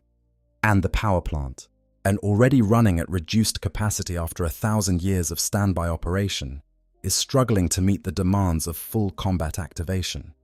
The pilot inside the sarcophagus is becoming more aware with each passing minute. His higher cognitive functions are continuing to come online, bringing with them memories, emotions, and a growing sense of horror at his situation. He is alone. His chapter is gone. He has been asleep for a millennium, and he is surrounded by a horde of Orks who have modified his body with their crude technology, covering his sacred armor with their profane glyphs and bolting their scrap metal additions to his hull like parasites on a host. The rage that powered his initial rampage begins to evolve into something more focused, more calculated. He is a space marine. He is a captain. He is a tactician. And he is beginning to realize that while he can destroy a great many Orks, he cannot destroy all of them. Not like this. Not with depleted ammunition, damaged systems, and a power plant that is slowly dying. He needs a strategy. He needs to prioritize his targets. He needs to survive long enough to figure out where he is and whether there is any way to contact the Imperium, any way to send a signal that might bring rescue, any way to fulfill the duty that still burns in his consciousness like a star that refuses to go out. The battle is about to enter a new phase. The Orks are adapting. The Dreadnought is thinking, and the Big Mech and the Pain Boy are putting their terrible plan into action. The Ork counterstrike. Cunning and brutality in equal measure. The greenskin response to the rampaging Dreadnought illustrates one of the most underestimated aspects of Ork warfare, their adaptability. The common Imperial perception of Orks is that they are mindless brutes who charge straight at the enemy and die in waves until either they win through sheer attrition or the enemy runs out of ammunition. While this perception is not entirely inaccurate, it ignores the fact that Orks are, at their core, a species that was genetically engineered for war by the Old Ones, one of the most advanced civilizations the galaxy has ever known. That genetic legacy includes not just physical toughness and an instinctive aptitude for technology, but also an innate grasp of battlefield tactics that emerges under pressure. The Big Mech's plan is multi-pronged, because even a crude Ork genius recognizes that a single approach is unlikely to bring down a war machine of this caliber. The first prong is distraction. The remaining boys and lesser vehicles are directed to keep the Dreadnought engaged, to draw its fire and attention while the heavier elements maneuver into position. This is effectively a sacrifice play, and the Orks assigned to it know it. But Orks don't fear death the way other species do. To an Ork, dying in battle is not a tragedy, but a perfectly acceptable outcome, especially if the battle is exciting enough. And this battle is very exciting indeed. The second prong is concentrated firepower. The Big Mech has ordered every heavy weapon in the warband to be brought to bear on the Dreadnought. Mech guns. It's the crew-served heavy weapons that form the backbone of Ork artillery, are wheeled into position around the perimeter of the camp. Lobbers lob their explosive shells in arcing trajectories. Zap guns, those unpredictable energy weapons that channel raw electrical force through cables and coils, power up with a crackling whine that sets the teeth on edge. The Dreadnought is about to face a volume of fire that, while individually ineffective, is collectively capable of causing real damage, especially to a machine that is already compromised. The third prong is the Pain Boy. While the boys distract and the mech guns batter, the Pain Boy and a hand-picked team of assistants, including several Gretchen, who have been selected for their small size and questionable survival instinct, will attempt to reach the Dreadnought's sarcophagus and disable the pilot within. The Pain Boy has prepared a chemical cocktail that he assures the big mech will render any biological organism unconscious within seconds of exposure. He has also prepared several backup plans involving drills, saws, and implements that don't bear close examination, for the possibility that the chemical approach doesn't work. The plan goes into action with the characteristic Ork approach to coordinated operations, which is to say, everyone starts at roughly the same time, and things sort themselves out from there. The distraction force charges toward the Dreadnought from multiple directions, howling and firing their weapons in an attempt to keep the machine's attention divided. The mech guns open up from their positions around the camp, lobbing shells and energy blasts at the Dreadnought's hull with varying degrees of accuracy. The Dreadnought's pilot, now significantly more conscious than he was during the initial rampage, recognizes the tactical shift immediately. The Orks are no longer simply mobbing him in a disorganized mass. They're coordinating. The infantry is moving in patterns that suggest someone is directing them, drawing his fire in specific directions while leaving other approaches uncovered. The heavy weapons are firing from positions that have been chosen to create overlapping fields of fire, forcing him to choose between engaging the artillery and dealing with the infantry that is closing in from the flanks. He adapts. 1,000 years of stasis may have degraded his memories, but the combat instincts of a Space Marine captain are not so easily erased. He begins to move through the camp with purpose, using the remaining structures as cover against the mech gun fire. He prioritizes the artillery, turning his assault cannon on the heavy weapons positions and silencing them one by one. The Ork crews are brave, continuing to fire even as the Dreadnought's return fire chews through their positions. But bravery is no substitute for armor plating, and the mech guns are not designed to withstand direct fire from an assault cannon. But the distraction is working. While the pilot focuses on the artillery threat, the Pain Boy and his team have circled around behind the Dreadnought, using the chaos of the battle as cover. The Gretchen, small and fast, dart between the legs of fighting Orks and under the smoking wreckage of destroyed vehicles, in carrying the Pain Boy's tools and chemical compounds in bags slung over their narrow shoulders. The Pain Boy himself moves with the focused intensity of a predator stalking its prey, his eyes fixed on the Dreadnought's back, where the sarcophagus access panel is located beneath several layers of Ork armor plating. They reach the Dreadnought's rear. The Pain Boy can feel the heat radiating from the power plant, can hear the labored cycling of the reactor as it struggles to maintain combat power. He reaches out and touches the hull, his thick green fingers finding the edges of the access panel beneath the crude Ork additions. He pulls out a cutting tool, a circular saw powered by a small sputtering engine, and begins to cut through the Ork armor plates that have been welded over the original panel. The Dreadnought feels this, but the vibration of the cutting tool against his hull is different from the impacts of bullets and explosions, more localized, more intentional. The pilot's attention shifts, his sensor feeds cycling through to the rear-facing cameras. He sees the Pain Boy. He sees the Gretchen. He sees the cutting tool working its way through the armor toward his sarcophagus. A sound emerges from the Dreadnought's Vox speakers. It is not a battle cry. It is not a declaration of faith. It is something far more unsettling. It is a low, grinding laugh, the sound of a warrior who has been sleeping for 1,000 years and has woken to find insects crawling on his tomb.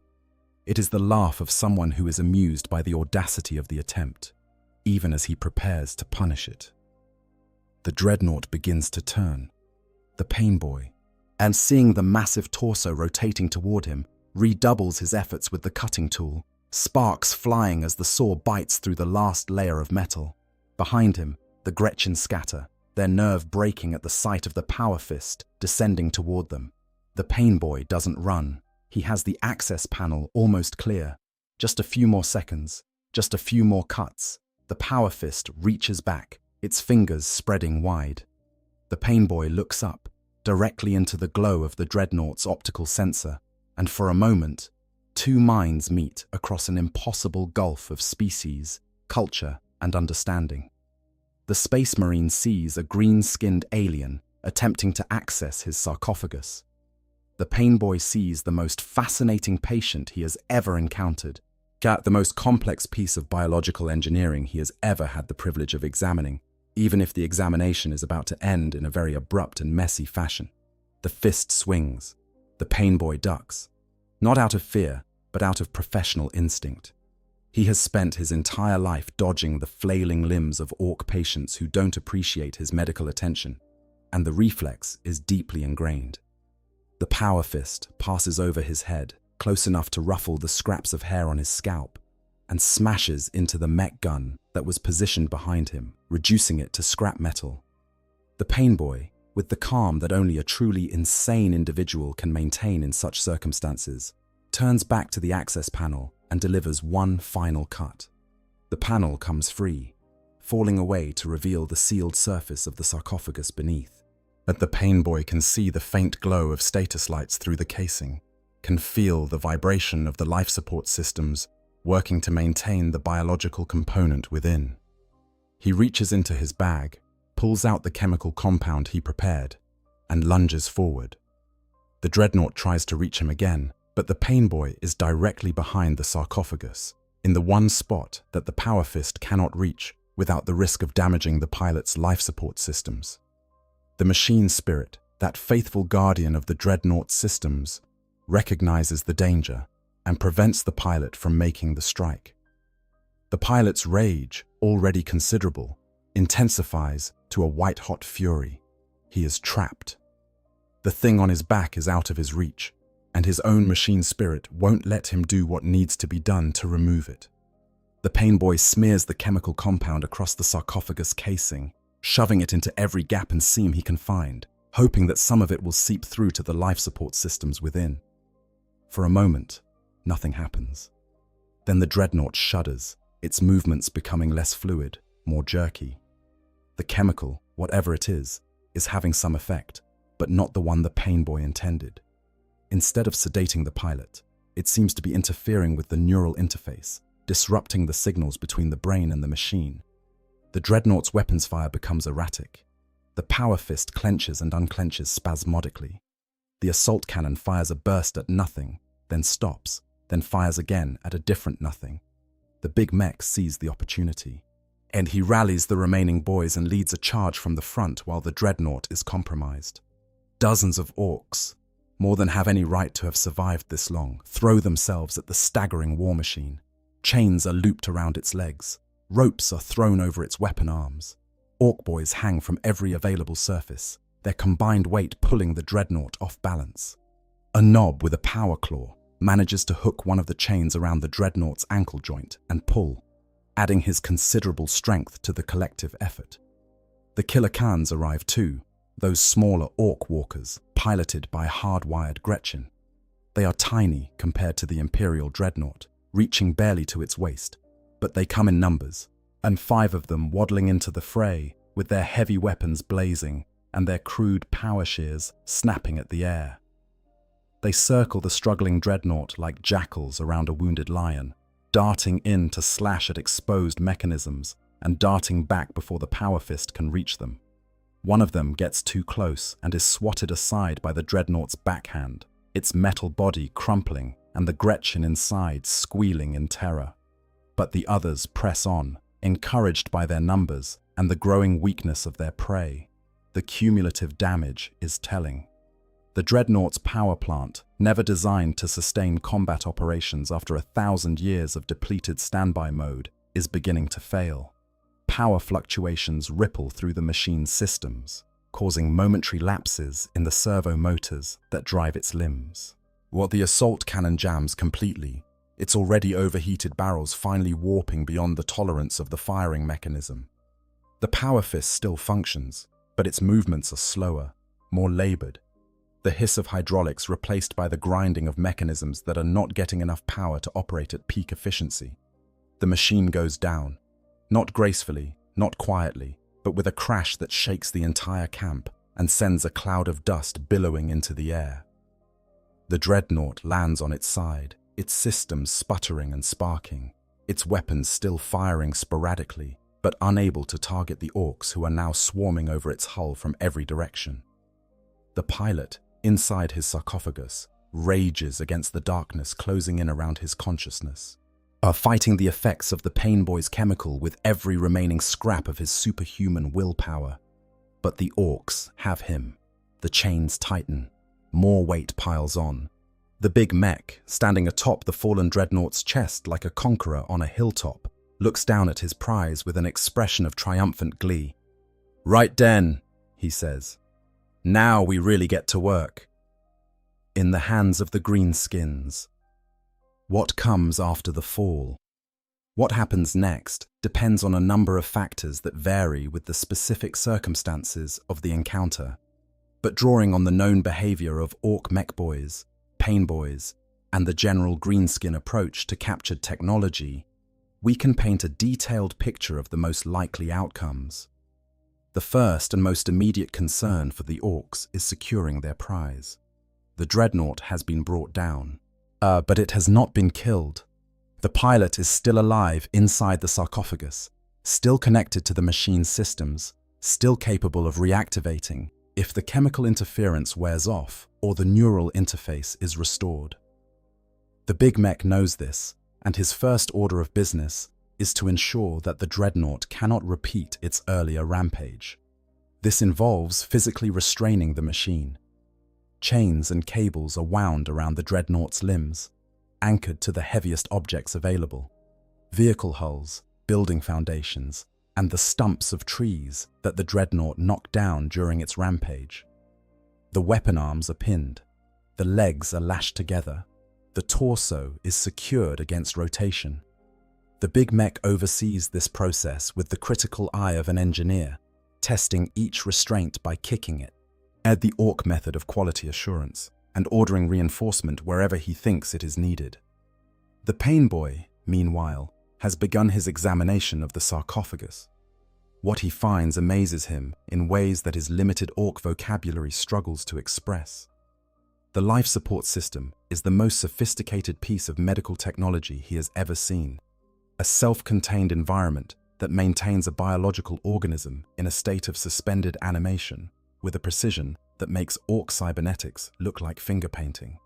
The neural interface is a work of engineering genius, a network of cables and sensors that translates the electrical impulses of a living brain into mechanical commands with near zero latency. The nutrient gel that fills the sarcophagus is a chemical compound of such complexity that the Pain Boy could study it for the rest of his life and not understand half of its properties. The question becomes, what do the Orks do with their captive? There are several possibilities, each reflecting a different facet of Ork culture and psychology. The first possibility is that the Orks try to co-opt the pilot. The Big Mech's original goal was to make the Dreadnought work for the warband, and that goal hasn't changed. If they can find a way to control the pilot, to direct his fury toward the warband's enemies rather than at the warband itself, they would have a weapon of extraordinary power at their disposal. This approach would involve the Pain Boy attempting to access the neural interface and modify it, and adding Ork control inputs that would allow the Big Mech or a designated driver to override the pilot's commands. This is, of course, easier said than done. The neural interface is integrated directly into the pilot's brain, and any attempt to modify it risks killing the pilot entirely, which would defeat the purpose. The second possibility is that the Orks remove the pilot and replace him. Ork Death. Dreads operate on a similar principle to Imperial dreadnoughts, with a living pilot hardwired into the machine. The technology is cruder, the integration less sophisticated, but the basic concept is the same. If the Pain Boy can extract the human pilot and wire an Ork into the sarcophagus in his place, the warband would gain a deaf dread of unprecedented quality and power. The problem here is that the sarcophagus was designed specifically for a space marine, and an Ork's physiology is so different that the neural interface would almost certainly be incompatible. But Ork technology has a way of working despite every reason it shouldn't, and the collective belief of the warband that it should work might be enough to bridge the gap between impossibility and reality. The third possibility, and the one that is perhaps most likely in the long run, is that the Dreadnought is stripped for parts. The ceramite armor, the power plant, the weapon systems, the life support technology, every component of the Dreadnought represents a treasure trove of materials and technology that the Orks can use to enhance their own machines. A single Dreadnought, broken down and distributed among the warband's mech boys, could provide the raw materials for dozens of upgrades and new constructions. The power plant alone could power a stomper, or at least provide the energy source for a really impressive force field generator. But there is a fourth possibility, one that is darker and more fascinating than any of the others, a possibility that speaks to the deepest horror of the Dreadnought's existence and the unpredictable genius of Ork ingenuity. The big mech keeps the pilot alive. He keeps the human marine inside the sarcophagus, not out of mercy, but out of pragmatism. Because the big mech has realized something that the pain boy confirmed during his examination. The pilot is not just a control unit. He is an integral part of the machine. The neural interface doesn't just transmit commands from brain to machine. It creates a feedback loop and a symbiotic relationship where the pilot's consciousness enhances the machine's performance in ways that no purely mechanical system could replicate. The pilot's combat experience, his tactical knowledge, his warrior's instinct, all of these are woven into the Dreadnought's operating system, creating a synthesis of flesh and steel that is greater than the sum of its parts. If the big mech replaces the pilot with an Ork, he gets a deaf dread with good armor. If he keeps the pilot, he gets something much more valuable. He gets a weapon with a mind, a combatant that can think and adapt and strategize in ways that no Ork-built machine can match. The challenge is controlling that mind, directing its fury toward the warband's enemies rather than at the warband itself. And so the big mech begins to work on a control mechanism, something that will allow the warband to direct the Dreadnought in battle without giving the pilot the freedom to turn on his captors. Something crude, something Ork, something that has no right to work but might just function through the sheer force of greenskin belief and mechanical instinct. The details of such a device are beyond the scope of established law, but we can speculate based on what we know of Ork technology. Perhaps it involves a pain stimulus, a device that delivers an electric shock to the pilot's neural interface whenever he attempts an action that conflicts with the Ork controller's commands. Perhaps it involves a chemical regulator, administered through the life support system, that keeps the pilot in a state of controlled fury, conscious enough to fight but not aware enough to rebel. Or perhaps it involves something even more outlandish, because Ork engineering is nothing if not creative. Whatever the method, the result is a nightmare given form. A Space Marine Dreadnought, one of the Imperium's most revered warriors, enslaved to the will of an Ork warband. His sacred armor defaced with Ork glyphs. His weapons repurposed for the Greenskins' wars. His consciousness, the last remnant of a hero who served the Emperor for centuries, trapped in a metal shell that obeys his captors rather than his will. It is a fate worse than death, a horror that goes beyond the already terrible reality of Dreadnought interment. It is the ultimate violation, the desecration of everything a Space Marine holds sacred, and the Orks don't care. They don't understand the significance of what they've done. They don't comprehend the violation. To them, the Dreadnought is just a really good piece of loot, a really impressive weapon, a status symbol that elevates the big mech's standing in the warband and, by extension, the warband's standing in the broader Ork community. The pilot's suffering is irrelevant. His identity is irrelevant. His chapter, his oaths, his centuries of service to the Emperor, all of it means nothing to the Orks, who now hold his leash. This is the intersection of tragedy and dark comedy that makes Warhammer 40K unique. The Orks are not villains in the traditional sense. They don't loot the Dreadnought out of malice or cruelty. They do it because it's there, because it's impressive, because it makes them more powerful and more dangerous, and that's what being an Ork is all about. The horror of the situation is invisible to them, but visible only to the pilot trapped inside his metal prison, and to us, the audience, who can appreciate the full scope of what has been done. And somewhere, in the dark silence of the sarcophagus, the pilot endures. He endures because that is what Space Marines do. They endure, they fight, they serve. Even when service means being a weapon in the hands of the enemy. Even when fighting means struggling against chains that cannot be broken. Even when endurance means existing in a state of perpetual agony, aware of what has been done to him but powerless to change it. He endures because the alternative, surrender, capitulation, the acceptance of defeat, is something that a Space Marine cannot do. Not even after 1,000 years of sleep. Not even in the hands of the greenskins, not ever. For the Imperium's reckoning, when the Emperor's sons come looking. In the vast and often indifferent bureaucracy of the Imperium, lost things do not stay lost forever. The machinery of governance grinds slow, but it grinds fine, and eventually, some scrap of information, some overlooked record, some chance discovery will bring a forgotten world back to the attention of those who have the power to act. And when the subject of that rediscovery is a Space Marine Dreadnought, one of the rarest and most irreplaceable relics in a chapter's arsenal, the response is swift and uncompromising. Perhaps a navigator, charting a new route through the warp, notices energy signatures emanating from a system that their charts show as uninhabited. Perhaps a rogue trader, exploring the fringe for profit, stumbles upon the world and discovers evidence of an Ork presence alongside Imperial ruins. Perhaps the chapter itself, the descendants of the Dreadnought's original brothers, discovers a reference to the lost world in their archives and dispatches a search party to investigate. However the discovery comes, it leads to the same result.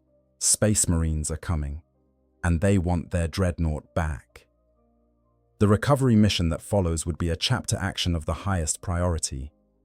Dreadnought chassis are not manufactured in the Imperium anymore. The technology to build new ones from scratch has been largely lost, a victim of the slow erosion of knowledge that has been whittling away at humanity's technological capabilities for 10,000 years. Each Dreadnought that is destroyed represents an irreplaceable loss. Each Dreadnought that is captured by the enemy represents something even worse. A violation of the chapter's honor, a desecration of a hero's legacy, and a potential source of valuable intelligence for the enemy, assuming the enemy is sophisticated enough to exploit it. Orks generally aren't, but the principle stands. The chapter would commit significant forces to the recovery, a full company of Space Marines, perhaps more, supported by vehicles, air support, and orbital fire from their strike cruiser. They would approach the planet with the cold, methodical precision that characterizes Space Marine operations, establishing a perimeter, conducting reconnaissance, and identifying the location of the Ork warband and the captured Dreadnought before committing to a ground assault. The assault itself would be overwhelming. Drop pods slamming into the Ork camp like meteors, Thunderhawk gunships screaming overhead, their weapons turning the camp's ramshackle structures into kindling. Tactical squads advancing in disciplined formations, their bolters speaking a monotonous litany of death. The Orks would fight, because Orks always fight, but against a coordinated Space Marine assault, the outcome is rarely in doubt. The recovery of the Dreadnought would be treated as a sacred act.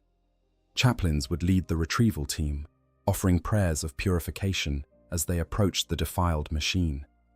Tech Marines would assess the damage, documenting every Ork modification with the meticulous precision of archaeologists, cataloguing the destruction of a holy site.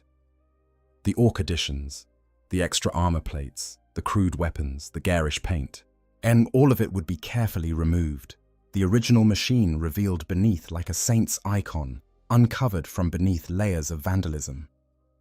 And then they would deal with the pilot. The marine inside the sarcophagus, if he has survived the ordeal, would be a figure of profound pathos. A hero who has been asleep for a millennium, awoken by the enemy, forced to fight in their service, his sacred armor defiled and his weapons turned against the cause he swore to serve. The chaplains would speak to him through the Dreadnought's communication systems, offering words of comfort and reassurance, reminding him of his oaths, his chapter, his identity. The tech marines would restore his systems, purging the Ork modifications and returning his weapons to their original configuration. But the damage might be beyond repair. Not the physical damage to the machine, which can be fixed given enough time and resources. The damage to the pilot. 1,000 years of stasis, followed by the trauma of awakening in the hands of the enemy, followed by whatever the Painboy's chemicals and the Big Mech's control mechanisms have done to his neural pathways. The pilot might be a broken thing, a consciousness so shattered by its ordeal that it can no longer function as the mind of a war machine. He might be mad, lost in a labyrinth of fragmented memories and unprocessed trauma that no amount of chaplain's prayers can navigate. He might be something worse, a being that has been changed by its experience in ways that no one can predict, a weapon that has been through the fire and come out the other side as something new and strange and possibly dangerous. Or he might be a hero, a warrior who endured the unendurable and emerged with his honor intact, a consciousness that held onto its identity through 1,000 years of darkness and the brutal handling of the greenskins, and that now burns with a fury and a purpose that makes everything that came before seem like a prelude. A dreadnought whose experience has forged him into something harder and sharper than he was before. A weapon of such focus and determination that even the other ancients in the chapter's halls of remembrance look upon him with awe. The truth is probably somewhere in between. The 41st millennium is not a place that produces clean endings or simple stories. The pilot would carry the scars of his ordeal for however many centuries or millennia remain to him, and those scars would shape his existence in ways that no one, least of all himself, could fully predict. But he would serve, he would fight, he would fulfill the duty that he swore before the chapter even remembered his name, because that is what dreadnoughts do. They endure, they fight, they serve. Until the machine fails, or the flesh fails, or the will that holds them both together finally lets go. The broader horror, dreadnoughts lost to time. The scenario we have described, an Ork warband finding and attempting to loot a sleeping dreadnought, is not just a hypothetical.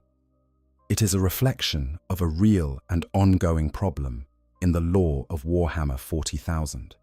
The slow loss of irreplaceable relics and heroes to the entropy that is consuming the Imperium from within. The Imperium is a civilization in decline.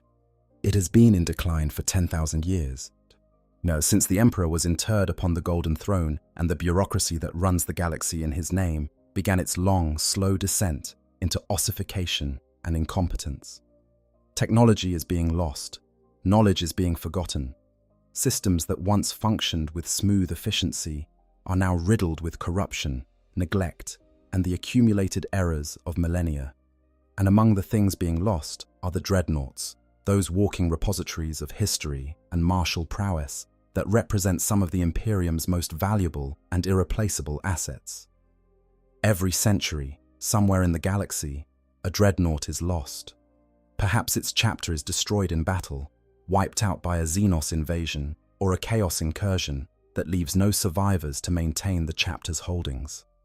Perhaps the fortress monastery where the dreadnought sleeps is overrun, its halls violated by the enemy, its sacred machines carried off as trophies or destroyed in the fighting. Perhaps the dreadnought is simply forgotten, its records lost in a data purge or a fire or a simple clerical error, its sleeping form left in a sepulchre that no one visits because no one remembers it's there. The thought of how many dreadnoughts might be scattered across the galaxy, sleeping in forgotten vaults on worlds that the Imperium has lost track of, is one of the more unsettling aspects of the setting. Each one contains the remnants of a Space Marine hero, a warrior whose knowledge and experience could be invaluable to a chapter that is struggling to maintain its strength in the face of the Imperium's many enemies. Each one represents a potential weapon of enormous power, waiting to be activated by whoever happens to find it. And the Orks are always finding things. That's what they do. They scavenge, they loot, they repurpose. They turn the detritus of other civilizations into the raw materials of their own war machine. And if they happen to find a sleeping dreadnought in the ruins of a world that the Imperium forgot, they are not going to treat it with the reverence it deserves. They are going to do what Orks do. They are going to take it apart, figure out how it works, and make it theirs. There is a grim parallel between the Dreadnought and the Ork Def Dread that is worth exploring. Both involve the interment of a living being inside a war machine. Both require the integration of biological and mechanical systems. And both result in a combatant that is more powerful than either flesh or steel could produce on its own. The difference is one of intention and reverence. When the Imperium creates a dreadnought, it does so with ceremony and purpose, honoring the sacrifice of the warrior within and treating the machine as a sacred artifact. When the Orks create a Def Dread, they do so with enthusiasm and pragmatism, bolting an eager volunteer into a metal shell and sending him out to do as much damage as possible before the machine breaks down or the pilot goes insane. The Def Dread is, in many ways, the Orks' answer to the Dreadnought, a crude but effective imitation that captures the basic concept while discarding the nuance. An Ork who is chosen to pilot a Def Dread volunteers for the process, are lured by the promise of becoming one of the biggest and most powerful fighters in the clan. The Pain Boy and the Mech Boy work together to install the pilot, wiring nerve probes and cranial jacks directly into the Ork's brain and spinal column. The process is painful, disorienting, and irreversible. Once inside the Def Dread, the Ork cannot leave. He spends the rest of his life trapped in a claustrophobic, incredibly loud, hot, and uncomfortable metal can, with only a small slit to see through in exchange for raw killing power. The similarity to the Dreadnought's pilot is impossible to ignore. Both the Space Marine and the Ork are prisoners of their machines.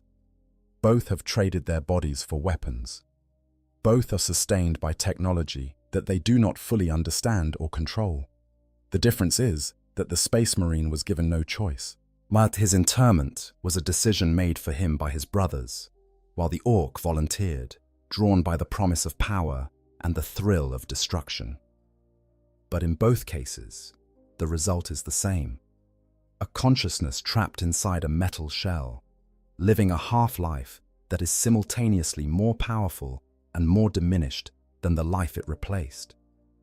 This parallel gives the Ork discovery of a sleeping dreadnought an added layer of meaning. When the Mech Boy examines the sarcophagus and the neural interface and the life support systems, he is looking at a more sophisticated version of something he already understands. He recognizes the principle, even if he can't comprehend the execution. And that recognition, that spark of understanding, is what drives his desire to make the machine work, rather than simply strip it for parts. The Mech Boy sees in the Dreadnought a perfected version of his own technology, a glimpse of what Ork engineering could achieve if it ever developed the patience and precision to match its ambition. The smaller Ork walkers, the Killer Cans, offer yet another variation on the theme. These are essentially smaller, cheaper versions of the Def Dread, piloted not by Orks, but by Gretchen, the smaller and more downtrodden subspecies of greenskin. A Gretchen that is wired into a Killer Can gains something that no Gretchen has ever possessed: power. Physical power. The ability to push back against the Orks, who have bullied and abused it for its entire life. The experience is intoxicating, and despite the pain of the implantation process and the near certainty of a violent death, Gretchen line up for the opportunity. Yet there are even lotteries among Gretchen mobs to determine who gets the privilege of being wired into a new Killer Can. The comparison between a Gretchen in a Killer Can and a Space Marine in a Dreadnought is absurd, of course. The two are separated by every conceivable measure of scale, sophistication, and purpose. But at the most basic level, they are the same thing. A consciousness plugged into a war machine, experiencing the world through mechanical senses, wielding weapons that are extensions of its own body. The difference in dignity, in reverence, in meaning, is vast. But the fundamental reality is shared. And that shared reality is what makes the Ork discovery of a sleeping dreadnought so compelling. It is a collision between the sacred and the profane, between the Imperium's highest traditions and the Orks' most basic instincts. While it is a story about what happens when a thing of great value falls into the hands of those who cannot appreciate it. And it is a story about the horror of the dreadnought's existence, a horror that is magnified 1,000-fold when the context of honor and duty that gives it meaning is stripped away, leaving only the raw reality of a consciousness trapped inside a machine. In the grim darkness of the far future, there is only war. And in that war, the line between hero and weapon, between honored servant and enslaved tool, is thinner than the armor plating on a dreadnought's hull. When the Orks find a sleeping ancient, they don't see a hero. They don't see a tragedy. They see a really, really big gun. And in their own strange, brutal, gloriously unhinged way, that's exactly what they make of it. Back the silence. After the storm, what remains? When the fighting ends. Every story in the 41st millennium ends with silence. The guns stop firing. The screams fade. The smoke clears slowly, revealing a landscape that has been transformed by violence into something unrecognizable. Whether the dreadnought was recovered by its chapter or remains in Ork hands, the aftermath of its discovery and awakening leaves scars that go deeper than cratered earth and destroyed buildings. If the chapter recovered its ancient, the dreadnought would be returned to the fortress monastery and placed in the care of the chapter's most skilled tech marines. Every trace of Ork modification would be painstakingly removed, every bolt of foreign metal extracted, every splash of crude paint stripped away and replaced with the chapter's own heraldry, be freshly applied with the reverence due to a holy relic. The machine would be restored as much as possible to its original configuration. New ammunition would be manufactured for its weapons. The power plant would be recharged. The life support systems would be calibrated and tested and certified to the exacting standards of the Adeptus Mechanicus. But the pilot cannot be restored. Not really. 1,000 years of stasis, an awakening in hostile hands, the violation of his sarcophagus by alien fingers, the chemicals that the Painboy introduced into his life support systems.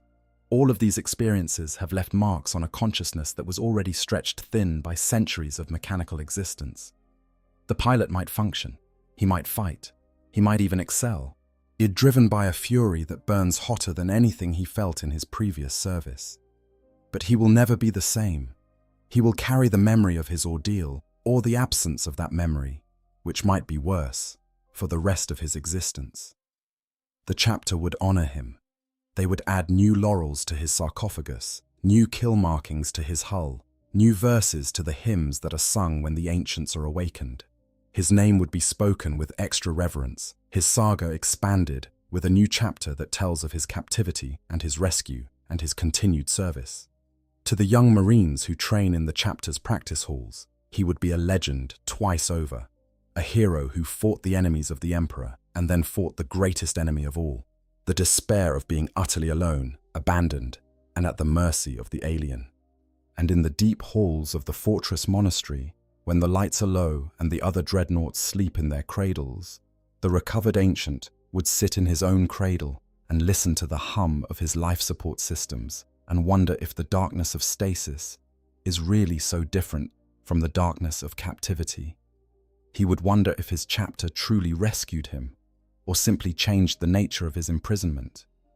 He would wonder if there is any difference, in the end, between being a weapon in the Emperor's hand and a weapon in the hands of the Orks. Both require him to fight. Both require him to kill. Both require him to exist in a state that is neither life nor death, but something in between. something that defies easy categorization and resists comfortable explanation. These are the thoughts that come in the quiet moments, when the battle is over, and the chaplains have spoken their last words, and the tech marines have completed their final adjustments. These are the thoughts that haunt the halls of every fortress monastery in the Imperium, whispered between sleeping machines in the darkness, shared between consciousnesses that understand each other's burden in a way that no fully living being ever could. If the Dreadnought was not recovered, if it remains in Ork hands, the story takes on an even darker dimension. Somewhere in the galaxy, on a world that the Imperium may never find, a space marine hero is being used as a weapon against the very people he swore to protect. His assault cannon fires on Imperial positions. His power fist crushes the tanks of the Astra Militarum. His voice, filtered through Vox speakers that have been modified with Ork technology, he speaks words that might be prayers or might be screams, and no one on either side of the battle can tell the difference. The Orks don't think about this. They don't have the capacity for the kind of existential horror that the Dreadnought situation represents. To them, the machine is a tool, a weapon, a really impressive piece of kit that makes loud noises and kills things effectively. They maintain it because it is valuable, not because they care about the thing inside it. They paint it in their colors and bolt their glyphs to its hull and laugh when it stomps through enemy lines, leaving destruction in its wake. The pilot's suffering is invisible to them, a radio signal on a frequency that their minds are not equipped to receive. And so the Dreadnought fights. It fights because it has no choice. It fights because its body, its machine, responds to the commands that are fed through its corrupted neural interface. It fights because somewhere, deep in the preserved tissue of a brain that has been through more than any brain was ever meant to endure, the instinct of the warrior persists. Kill the enemy, protect the brothers, serve the Emperor.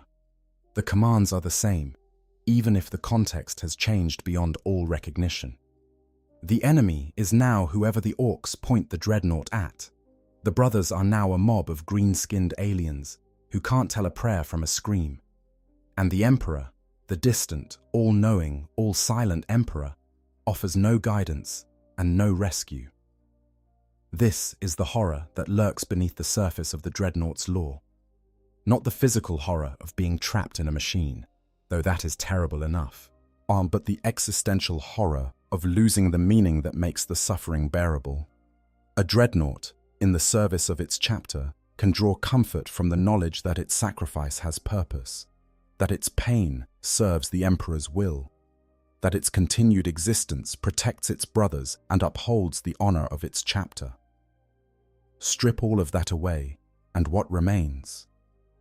A consciousness in a box, a weapon with a soul, a thing that can think and feel and remember, but that has no context for its existence, no framework for understanding its suffering, no hope that things will ever be different. This is what the Orks do when they find a Dreadnought asleep for 1,000 years. They don't just loot a machine. They don't just capture a weapon. They take a being that has already been through the worst thing imaginable, that the interment of a living consciousness inside a walking coffin, and they make it worse. They strip away the dignity. They erase the honor. They replace purpose with compulsion and service with slavery. And they do it all without malice, without understanding, without even the slightest awareness of what they've done. In the end, that might be the most terrifying thing of all. Not the violence, not the destruction, not the desecration of holy armor and sacred weapons, but the indifference. The sheer, breathtaking indifference of a species that can take a hero and make him into a tool and never once pause to consider the weight of what they've done. The galaxy of the 41st Millennium is a vast and terrible place.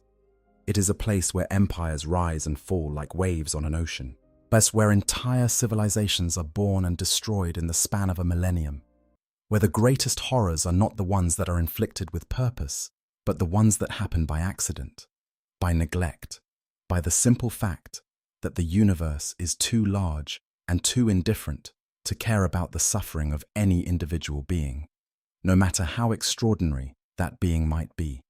A dreadnought asleep for 1,000 years, found by Orks, is one more drop in that ocean of suffering. A small tragedy in a galaxy full of great ones. A whisper lost in the roar of endless war. But to the consciousness inside the sarcophagus, it is everything. It is the whole world. It is the only reality that matters. And it will go on mattering in that dark and private hell. And for as long as the life support systems keep cycling and the nutrient gel keeps flowing and the heart, if it can still be called a heart, keeps beating inside its metal tomb. For in the grim darkness of the far future, there is only war. And for the ancient warrior who sleeps in iron, there is something worse. There is waking up. If you enjoyed this deep dive into one of the most fascinating and horrifying scenarios in Warhammer 40,000 lore, go ahead and hit that like button. Subscribe to Q on 40,000 if you want more relaxing explorations of the darkest corners of the 41st millennium. Drop a comment letting me know what you'd like to hear about next, whether it's the mysteries of the Necrons, the horrors of chaos, or the everyday suffering of the Astra Militarum. I'm always looking for new topics to cover. Until next time. Well, take care of yourselves. And remember, somewhere out there in the dark, something ancient is waiting. And it might just be waking up. I hope you guys enjoyed the story. Make sure to hit the subscribe, like, share button, whatever you want. Give me some feedback if there's any. And yeah, sleep well.